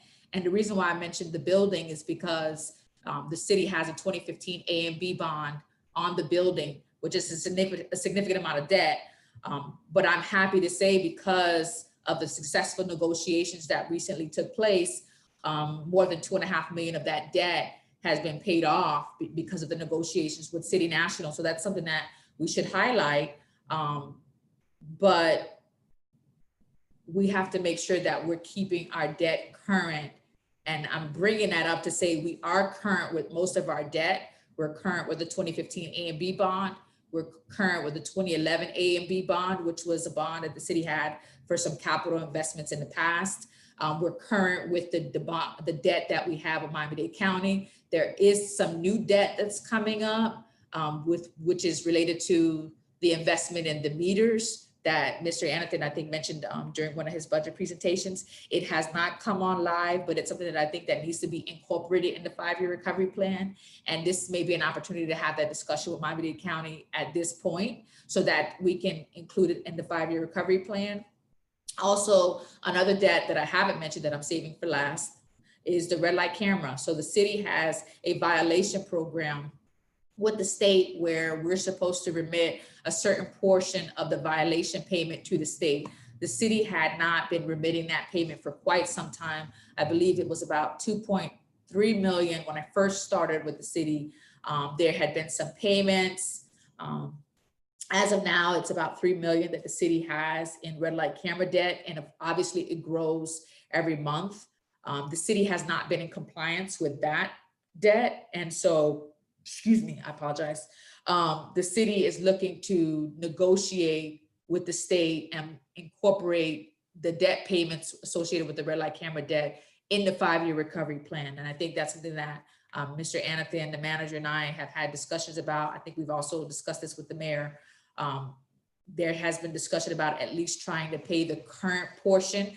And what I mean by current portion is the debt payment that is accumulated for fiscal year 20. We want to pay that on time and see if we can negotiate any debt that's previous to fiscal year 20 with the state, or possibly even getting some kind of forgiveness. So I know that's a negotiation tactic where maybe even the commission having some dialogue at the state level may be able to assist with getting that forgiven, or perhaps not, incorporated in the 5-year recovery plan. And the last thing I wanted, or 2 more things I wanted to mention, and then that should be the end of my time, is the class action lawsuit. I think because I've had some time here at the city, I've had an opportunity to see the budget change over time. And last year there was a significant increase in legal liability because of the lawsuits. I think the debt increased by almost $500,000 just because of the class action lawsuit. So that is something that needs to be incorporated in the 5-year recovery plan. And when will that end? And what does it look like? What is the cost associated with this class action lawsuit over the next 2 to 3 years? Is it going to be 5 years? And if so, that needs to be an outflow that is factored into the 5-year recovery plan. And the last thing that I want to touch on that I think, I mean, obviously a finance issue is one of the findings had to do with the ERP system, which is basically your financial system where you collect data for all the different departments within the city. And there's some deficiencies with the system, and it causes a lot of problems because of that. But because the city was so behind in the audits, you know I made a recommendation, and I know Nelson had been discussing this too. We shouldn't rush to change the system, even though there's a finding, because we should wait until the audits are current, because all of the data is already in the existing system that we have. Get the opinions out of the way, and then invest in a new ERP system. Why? Because an ERP system could easily be $100,000 to $300,000 investment. And so that's something that we want to put in the 5-year recovery plan. I don't believe it's something that we should do immediately. I'd love to hear Nelson's perspective on it, but I know we've had some dialogue on it. I think he has looked at a few organizations or software companies that he's been looking at. But again, I think we should wait till we get current with the audits and then cycle into maybe migrating into a new ERP system. Another reason why it was great that we didn't rush into it, we just switched over our water billing from the city doing it to Miami-Dade. So that's a significant module within the ERP system that we won't need to invest in. So it's good that we are getting through some of these kinks before making this huge outflow into the ERP system. So that's what I wanted to report on, and I'll take my comments from the commission or anyone else that you may have. Floor is open. Mr. Mayor. Commissioner Kelly. Thank you, Ms. Lazier. I know you've been at this for a while now. Let me just ask a couple of questions. You mentioned the debt, one of which was meter debt that has not come online. You said it was approximately $2 million. That's for the meters that the county installed, correct? Yes, sir. That's correct. And then you mentioned the red light camera, which is approximately $3 million, and maybe you could renegotiate. I know you said forgive the loan. I don't, that's always a hope, but I won't go that far right now, but I know that's a hope. What is the red light payment for this fiscal year or the coming fiscal year? You say we need to try to be current on what we're doing? I know we made a few in the past, but what is that amount? So last year, I believe Mr. Daughtry, the former city manager, had requested we make some payments. This fiscal year, we have not made any payments. We owe about 800,000 based on the current year activity. So when I mean current, it would be paying the 800,000 just related to fiscal year 20, which would be what was incurred from October 19 until, or last month, the last month. Is that, Mr. Manager, in the proposed current budget at all? Or Mr. Manager, Mr. Mayor to the manager, or whoever is designated? I'll let Mr. Anthony speak on that. Yes, sir. The budget, the forecast for this year assumes we're going to spend about 1.1 million payments to the state for the program Jerry just ran through. And the budget for next year likewise assumes that we're going to make a similar payment. So the budget and the forecast both assume those are paid. In regard to this year's payment, we had put forward a position that we'd like to track it because we didn't know how bad the revenue impact was going to be due to COVID-19. Didn't know if it was going to put us in real jeopardy. At the moment, we're not seeing any real adverse impact on it. So the answer, the most immediate answer to your question is yes, it's in the forecast for this year. It's even with that in the forecast, we're still talking about a $2+ million surplus for the general fund. And yes, it's in next year's budget.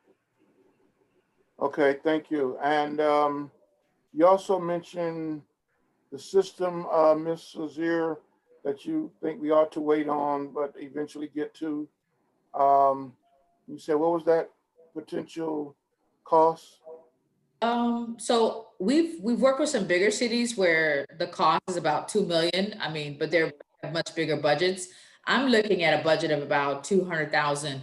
I'd love, Nelson, if you're on the line, if you can give me some ideas on the quotes. I know Nelson was doing a pencil search of what the cost would be to invest in the system. So he would know more about the numbers. I left that to our IT department, but we would have to create a committee to determine, which one was the best one for the city. But I know Nelson had been doing some research. So Nelson, if you can chime in on that. Yes, good afternoon. So part of the goals and objective on the IT strategic plan is the new ERP system for the city. Our first step is coming up right now, which we're going to be getting a committee of all departments so we can get what the needs are. What are the needs of each department? What do we want to see and how do we want to see it? Once we have those requirements per se, this is something that definitely have to go out to bid. We have to then we have to come to a decision. Do we want to have the hardware, host the hardware, purchase the hardware, and host it in our server room, or do we want to pay, do a cloud version and pay as a service? So these are all decisions that have to come up. But roughly, you're looking anywhere from $200,000 to $500,000 for the ERP. Okay, thank you. You also mentioned, Mr. Lazier, the class action lawsuit that's out there. Can't hear you. Your mic, you got to log out. Okay, thank you. I'll log out.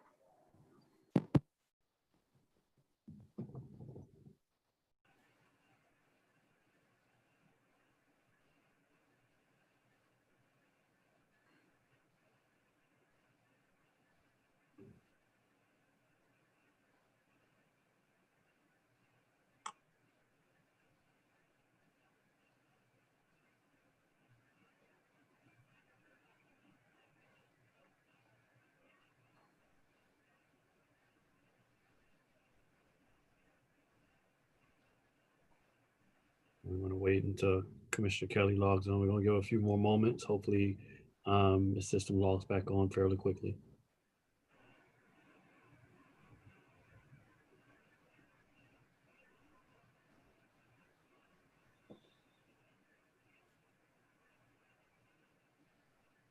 Okay, can you hear me now? Yes, sir. Okay. The class action lawsuit that you mentioned that I guess is still out there, and the fact we spent so much already on lawsuits. What is the projected amount in finance, I guess, to the manager that we're allocating to deal with that going forward?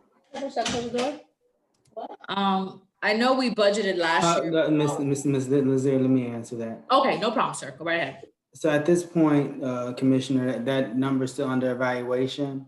That's not a number that I'm prepared to kind of share at this point. We're kind of evaluating the circumstances as they go forward. So there is no set amount other than to take care of attorney's fees that's been specifically set out in the budget to deal with the class action lawsuit. Well, that's what I'm really asking. So you have dollars in the budget to kind of deal with it in a general sense. Yes, sir. Okay, that's really my question. The last question I have on the inventory, in-house or consultant to get that opinion, Mr. Manager, are you at that point yet to recommend to the commission which way to go on that? To be quite honest with you, my opinion would be to potentially RFP and outsource. And the reason being is my staff, especially my public works staff, they're already running lean and thin as it is right now.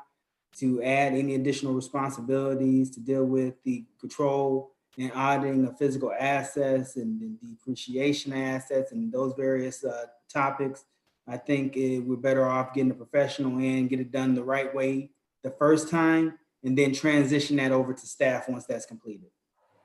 The reason I ask because just listening to the potential numbers, 50 to 100,000 to get this done, but that really will help in starting to get your audit opinions that you're trying to really get out of quote unquote financial emergency. So if I'm hearing correctly, the quicker you get that done, since that seems to be a missing piece, the quicker you can be on the road, at least having one of the significant things out of the way, get out of financial emergency. So is your plan to put it in the fire recovery or just to outright budget it, or what is the thought process next fiscal year to do it, or try to get incorporated after, since you got this one going on now, for the next one? What is the thought process? So the idea is to implement, get this budget passed, implement the 5-year recovery plan, and potentially do a budget amendment at some point during the budget year once we've had a strong understanding with the state of what direction we're going to kind of move in and kind of move on that subject. So move on it sometime in this upcoming fiscal year. So more than likely through the budget amendment process, but not in this year's actual budget. That's correct. Okay, I think that's the question I have for now. Thank you, Mr. Mayor. Anyone else?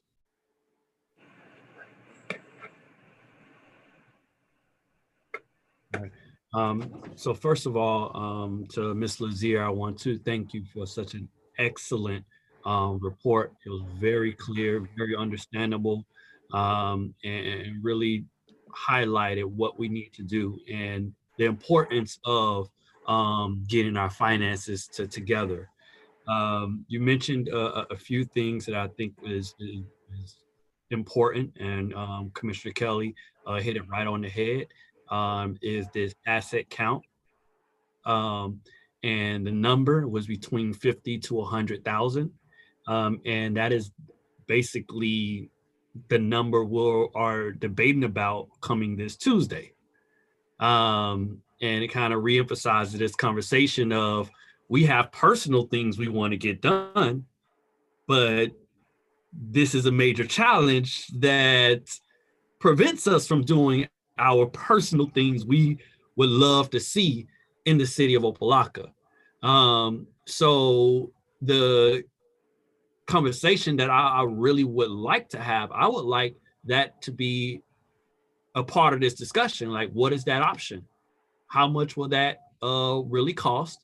And let's put it on the table and discuss it if we're going to do this asset plan so we can get out of this financial crisis as soon as possible, out of this oversight as soon as possible, or living wage or park investments? Like, what are we going to do?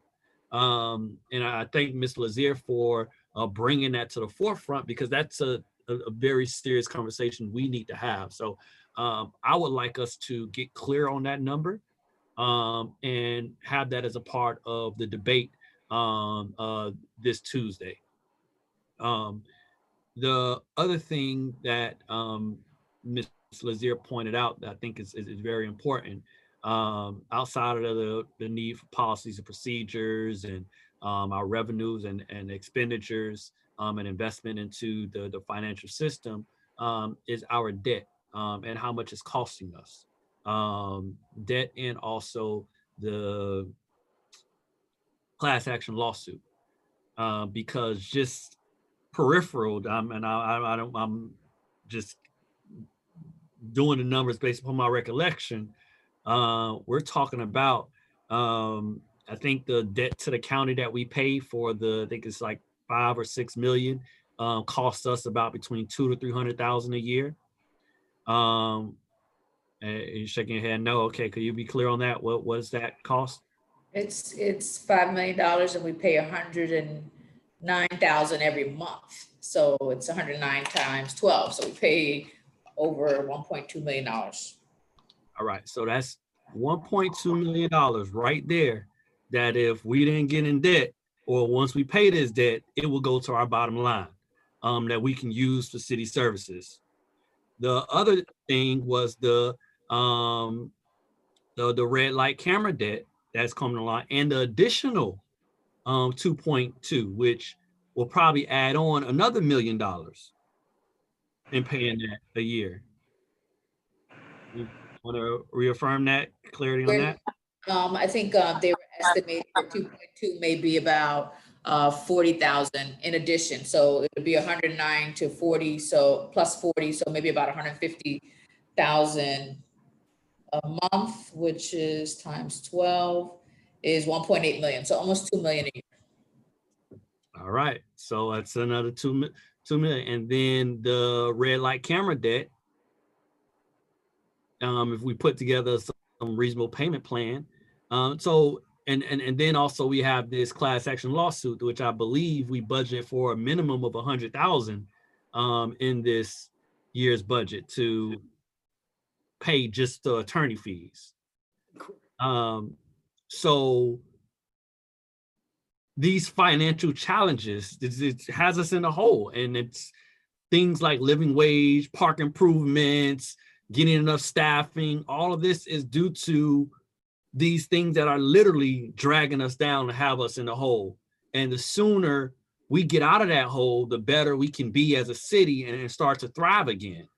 So I'm personally of the opinion of clearing all that stuff out. Like, that is our finance is our #1 issue. If we take care of this debt, if we get out of this lawsuit, we will have more funds to do what we need to do to beautify this city, to make sure our employees have respectable wages comparable to others.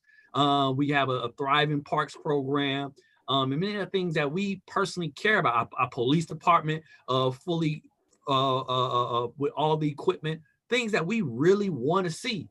So I'm looking forward to seeing those plans very clearly. Like this, and the other thing that I did not hear a clear answer on, which is a big part, is this surplus. So we have all these debts we have to pay, and we're barely cutting it. Could you clearly state where are we in terms of our fund reserves and how much we need to be allocating each year to get to fund reserves that will get us out of financial oversight? Mr. Anderson.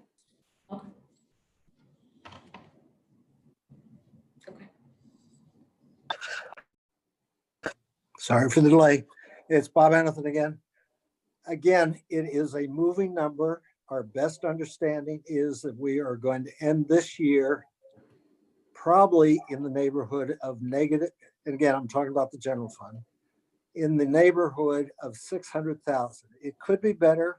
You know, if I can backtrack for a moment, I had been talking about a surplus of 2.5 million, which moves us very far along the road, but not out of negative territory. In that 2.5 million, it still assumes $1 million of contingency, to the extent that we'll probably use some of that. If we don't use most of it, then the surplus could be above 3 million. If in fact we do realize a number above 3 million, we'll be essentially at break even in terms of our reserve. The budget is set up at the moment because of the uncertainty due to the revenue that in fact will just break even for FY21. Again, as the discussion has been, it's a very lean organization. The revenue is going to be down.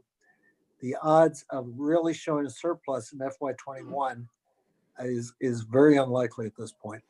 I did a piece of work that I showed in one of the prior budget presentations that said if it had not been COVID-19, we probably at the end of FY21 would have been close to 2 million positive, going towards a target of 3 million, and really almost there. COVID-19 has made life very challenging to figure out exactly where we are. But to answer your question, my assessment at the moment is at the end of FY20 for the general fund, which is what we're talking about, the critical measurement, which is, let me call it reserves to keep it simple, is going to be at or about 0, maybe slightly negative, hopefully maybe a little bit above, but in that range. And yes, 21, I don't see us improving it given the revenue pressures we're under due to COVID-19. The 5-year plan is going to have to demonstrate a return of your property tax base. It's going to have to show a continuation. Your 2 primary sources of revenue in your general fund are your property tax base, obviously, which is probably 2/3 of it. And then almost second is the net revenue we get out of the red light camera. And that's a little bit iffy because someday that's probably not going to be there. So yes, we have a steep hill to climb.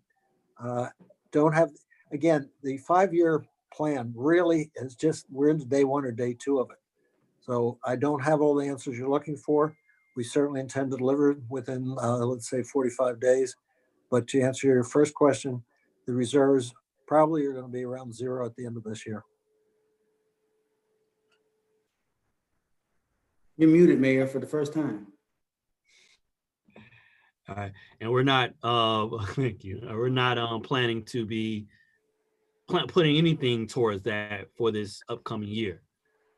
So the key thing I think for my colleagues to really take in is that if we do our due diligence in convincing our state representatives and on the Senate and House level to assist us in reducing or waiving that red light camera debt, that would put a significant amount of money to our bottom line so that we can start to put reserves and do what we need to do. And the same conversation with the county. Those are probably the greatest things we can do in order to bring this city back online as soon as possible. And that's a political thing that's in our hands to do. If we do that, a lot of things can dramatically turn around, and we can start to have some of our individual priorities realized in this city. So that's all I have at the moment for Ms. Finance. Thank you, Mr. Manager. Anyone else? Mr. Mayor? Vice Mayor Davis. Just kind of tagging along the conversation of debt. You know, there is a such thing as good debt versus bad debt. And in my opinion, our bond payment, you know, is one of those good debts.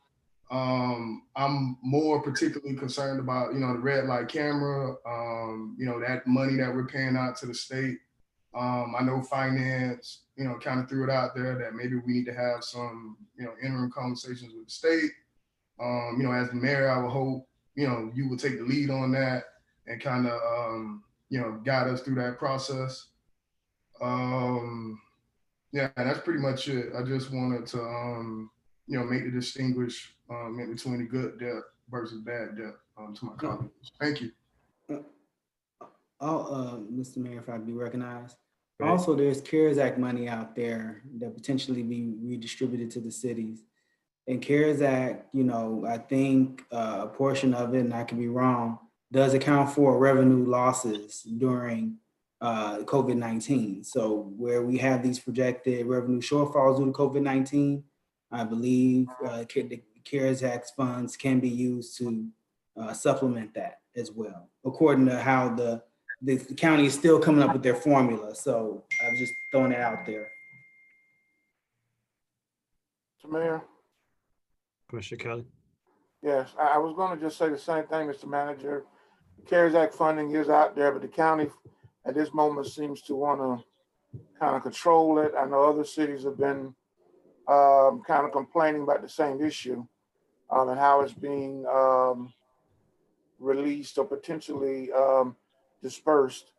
I want to ask another question, and it may be a moot point with regard to, since you're talking 5-year and infrastructure, the revolving loan that has already been expended or projected to be expended, even with Carol Lane, is that factored into any of this debt that is being talked about, or has that already been accounted for? So it has been accounted for, it's budgeted, and we're paying on time. I can let Mr. Anton share about the future, but the current debt is all being paid as well. It's been budgeted.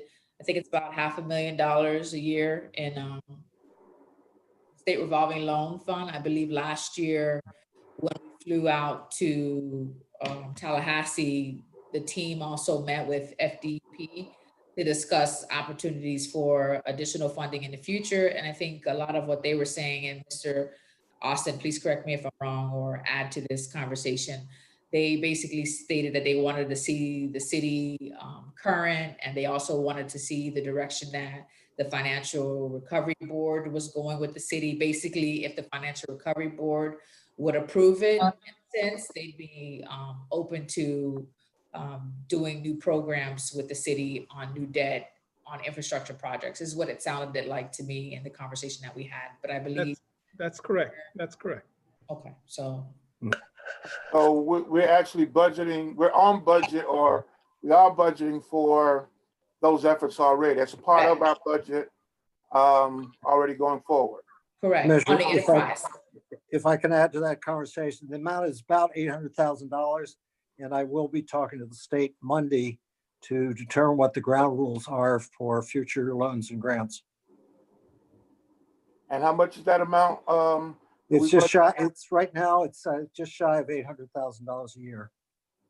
Okay. All right. Thank you. Thank you for that answer. Thank you. Just to piggyback on Vice Mayor's comments about advocating. I know Commissioner Kelly, you just recently had a Meet Me Monday with our state representative, James Bush. And I would love for you to lead in that conversation, since you have a long history and with Mr. Bush, and has recently had him on your platform to really talk to him about that red light camera debt, and probably give us a report on that. Yeah, if you can do that, that would be very helpful. And when it comes to the county, right now we have 3 projects before this current commission. In a few months, end of this year, there will be a completely different commission. And the conversation about our debt to the county will be better served with that makeup of that new commission, because it's a more long-term decision. So that's where we are with the county. So it is one of the highest priorities in my mind, and in dialogue with all the candidates. It is something that I continue to emphasize with all the candidates for our commission, and also the mayor. So they are aware, but that's something we gotta wait to this new board gets in. But if we can get updates on the state and our representative, because our Senate seat is also changing over the next month or two. So I know that the determination of that race will assist on that level. But locally, Commissioner Kelly, if you can lead that charge, I'll appreciate that. No problem. I will, Mr. Mayor. And the reason I didn't go as far because I wasn't sure, but I had already encouraged him to reach out to the manager to give him a little time because I know we're working on the budget, but I will. Let me also say we got the 3 projects, and you're correct. The commission is going to change, but you know, if you can get something else in there while you got folks in there now, at least get it in the pipeline. I would still suggest that, even though it's going to change, if it's all possible. I mean, it might be doable, and you're correct, it is going to change. But if anything you can get in there last minute, at least in the pipeline, that the manager or staff may foresee in some area, by all means pursue it as well. But I will do that, and no problem. Thank you. I hear you loud. I hear you loud and clear. Thank you. Anything else for the manager? All right, Mr. Manager, do you have anything else? We know our direction, and we've gotten our marching orders based on our dialogue tonight. And again, the commission will have visibility to the 5-year plan, I'm sure, on multiple occasions. And don't look forward to your Thursday, your August being off, because I'm probably going to call a couple special meetings to kind of get this 5-year plan approved and out, as well as some RFPs that we're currently working on as well. Mr. Mayor? And that's what, Commissioner Kelly? I can wait. Go ahead. That was on one of the points, the final points that I was going to make before we close out this meeting, is the schedule of these weekly workshops and also the meetings in August. Because right now we're scheduled, our next official meeting would be the 2nd week of September, regular commission meeting.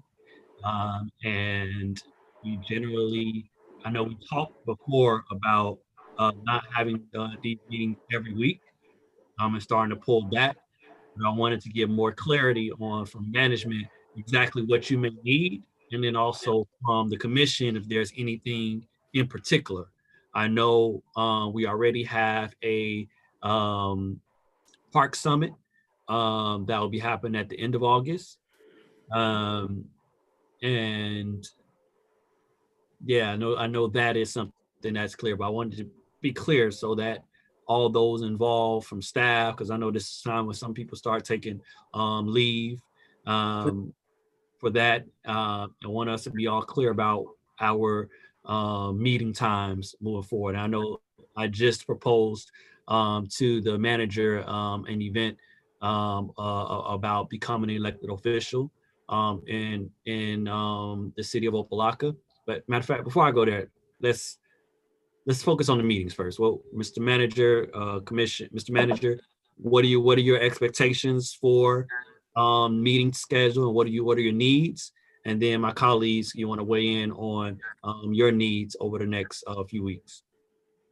I'm looking for only for the month of August, as I told actually me, the city clerk actually broached that question to me earlier in the week. What I'm looking for is probably 2 Thursdays, 2nd and 4th Thursday, and I can incorporate a special meeting in either the 2nd or 4th Tuesday to take care of city business. So no more than 2 meetings called by the manager. All right, and you say a special meeting. I prefer, if we're going to do a meeting, like we might as well do it on either the 2nd or 4th Wednesday, and then instead of Tuesday. So I was saying 2nd and 4th Thursday. No, for the workshop, you said a special commission meeting. You'll probably call at least one special commission meeting, and you said on Tuesday. So you guys don't want to? No. What I was thinking of is Tuesday, Thursday, 2nd and 4th Thursday. And if I do need to call a special meeting, I can call it immediately after the workshop on a Thursday, unless you guys want me to call on a separate day. Got it. I was going to call on the same day as the workshop. Got it. Okay, I want to make sure we're clear. All right, my colleagues. Mr. Mayor. Commissioner Kelly and Commissioner Burke. Go ahead, Commissioner Burke. I'll wait. No, I was listening to the manager. August is August. Thank you. August is a month where we're usually off, and I was looking forward to not having any meetings in August. And if we needed a special commission meeting, we could call a special commission meeting. But I mean, we've been doing this 2 or 3 meetings for a while now. I mean, it's only fair that we at least get a break in August. And if we need a special commission meeting, then we could do a commission meeting. But it's been tiring. So I'm looking forward to August. Thank you. Anyone Mr. else? Mayor? Commissioner Kelly? Thank you. I was trying to get, before you got to your meeting thing, I had a question for the manager on the 5-year, because he mentioned earlier miscellaneous issues, but he didn't really elaborate too much. One was on the assessment done the police department, and the other was on the state audit. He mentioned those two as part of, in the context of discussion of fire recovery. Mr. Manager, are those going to, the findings or the implementation or whatever is going to be done is going to be incorporated in the 5-year? Is that what I understood you to mean by that? That is based on the initial dialogue that I've received from the state, and even through the last financial emergency board meeting that we just had. They actually inputted it as a topic of discussion. So I would assume they would want it in some type of formal report, such as the 5-year plan, because of the strategic nature and the financial implications that are in both those reports, because you have to have some type of financial implication to do implementation in some of those areas in both documents. So your intent is to incorporate in the 5-year recovery with whatever the financial implications that came out of audit that you need to address, et cetera. That's correct. Okay. With regard to the meetings, I understand, as Commissioner Burke said, and the mayor, we're aware that normally August we don't meet. So I would like to try to minimize and also get a staff a breather, because these meetings where we come up with stuff causes them to go into overload. I'm quite sure they like to have a few days knowing they're not going to hear from us. They ain't got to respond. I just know that from historical perspective.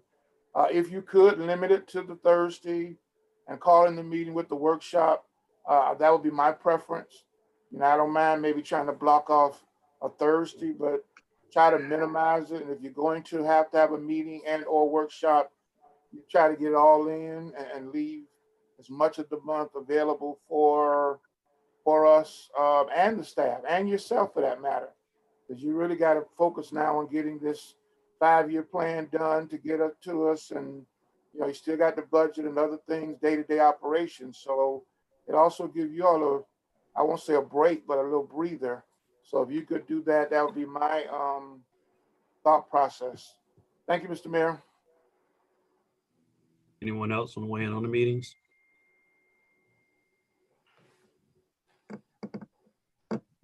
Mayor Payette? Yes, just to weigh in on the meeting schedules, I'm open for whatever's necessary to move our city forward. Thank you.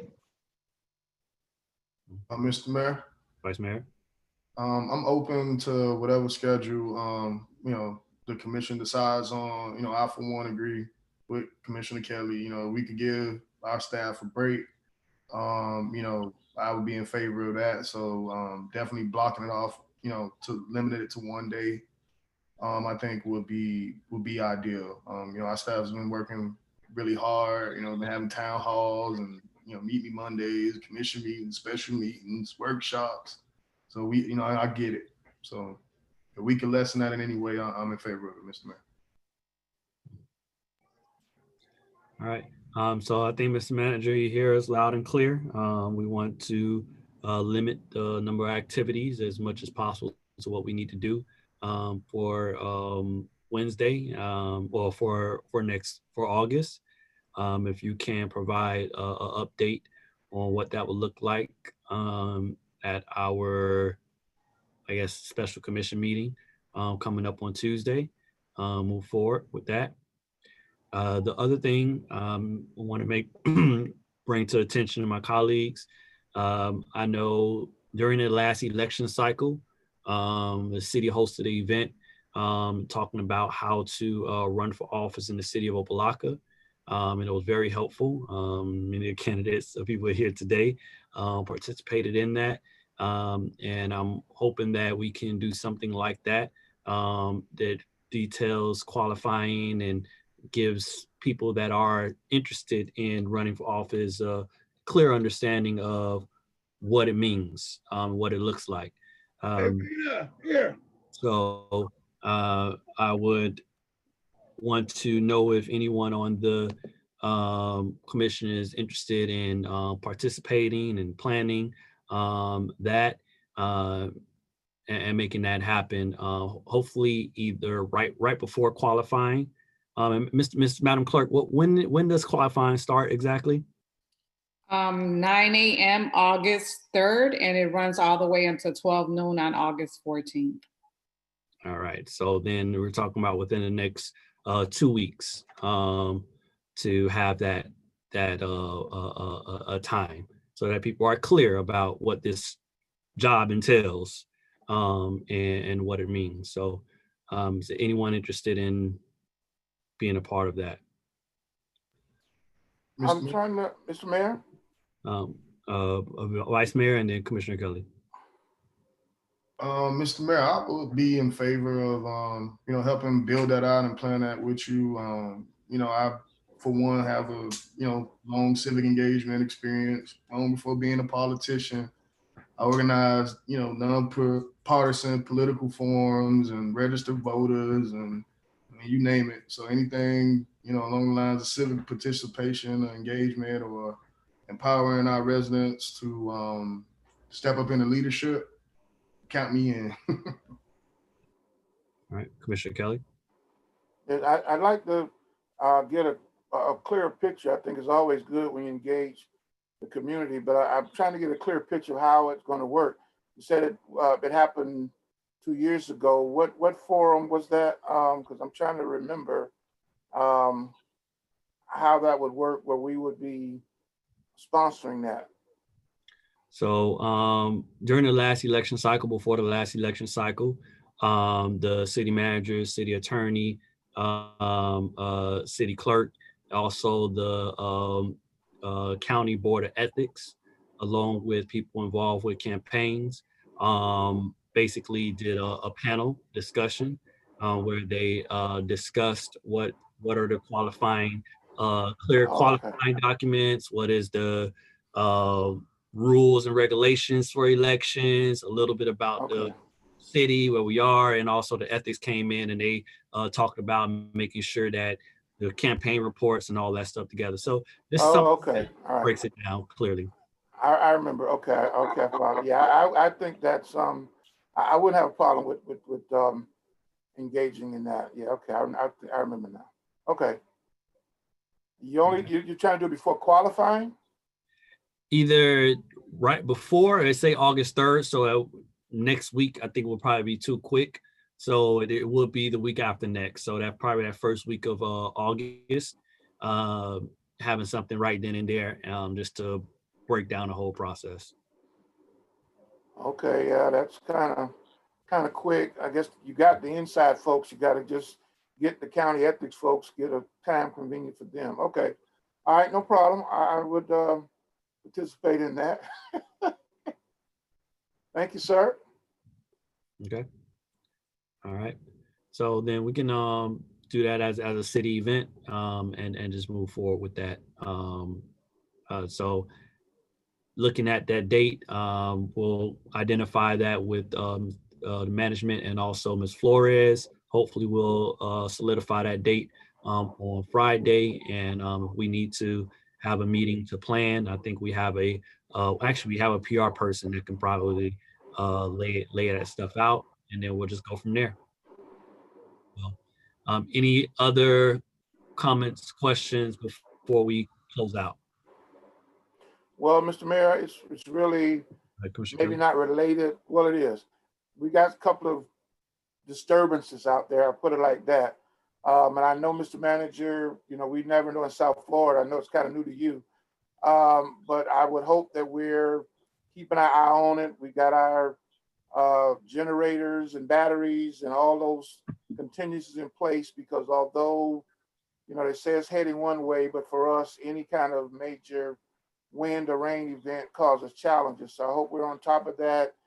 We got connections with whoever we're going to get ice from, all those logistical things, since we are in that time of the year. And I hope, I don't know, I know it's maybe difficult or a little challenging since we're in virtual, but I still would have hoped we would have had some kind of town hall dialogue for hurricane season. Might be a little more challenging now since we're already in the middle of it.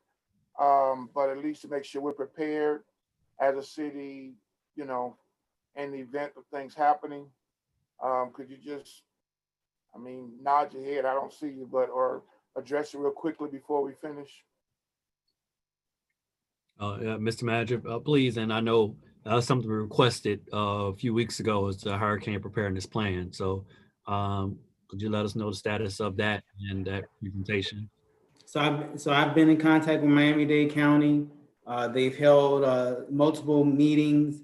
The municipal desk has held multiple meetings, the trainings for hurricane season and any other activation of the Emergency Operations Center. I know Mr. Austin is fully prepared and ready for hurricane season, and we will have those provisions in place.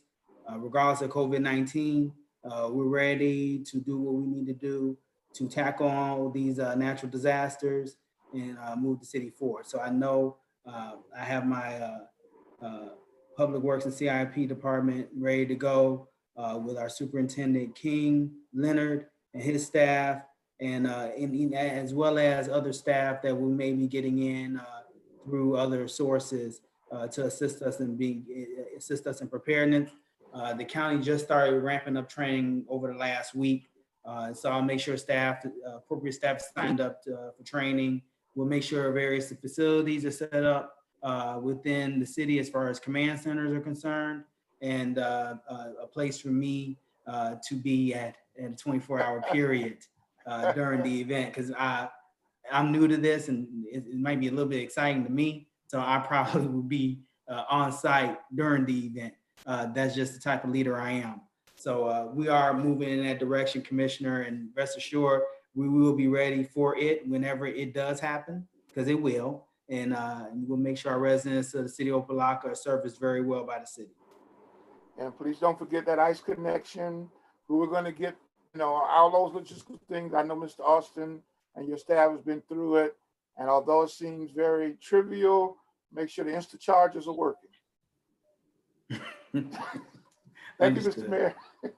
Yeah. Mr. Mayor, Commissioner Burke. Mr. Manager, whatever happened with the cert information that I gave you? Did you ever contact the county to find out about the cert? Yes, sir. Yes, sir. They have not given they have not given a firm training date yet, but I'm hearing one is forthcoming. Okay, can you please keep me abreast of that, please? Of course. I know if I don't let you know and it slip through my fingers, you're gonna get me. So I make sure make sure you have that information. Thank you. Thank you, Mr. Mayor. All right. Just realize this will be your first hurricane, Mr. Manager. So good luck. Welcome to the show. Yeah. I want to thank everybody for another productive meeting. To the public, please continue to use public comments at opalockafl.gov to make sure that you are engaged in these conversations. Mask up. We are still in an international pandemic. So please mask up to protect ourselves and protect our residents. With that, do I have a motion to adjourn? Move it. Moved by Commissioner Kelly. Second. Second by Vice Mayor Davis. All right, everyone, have a good evening. Take care. Good night. Good night.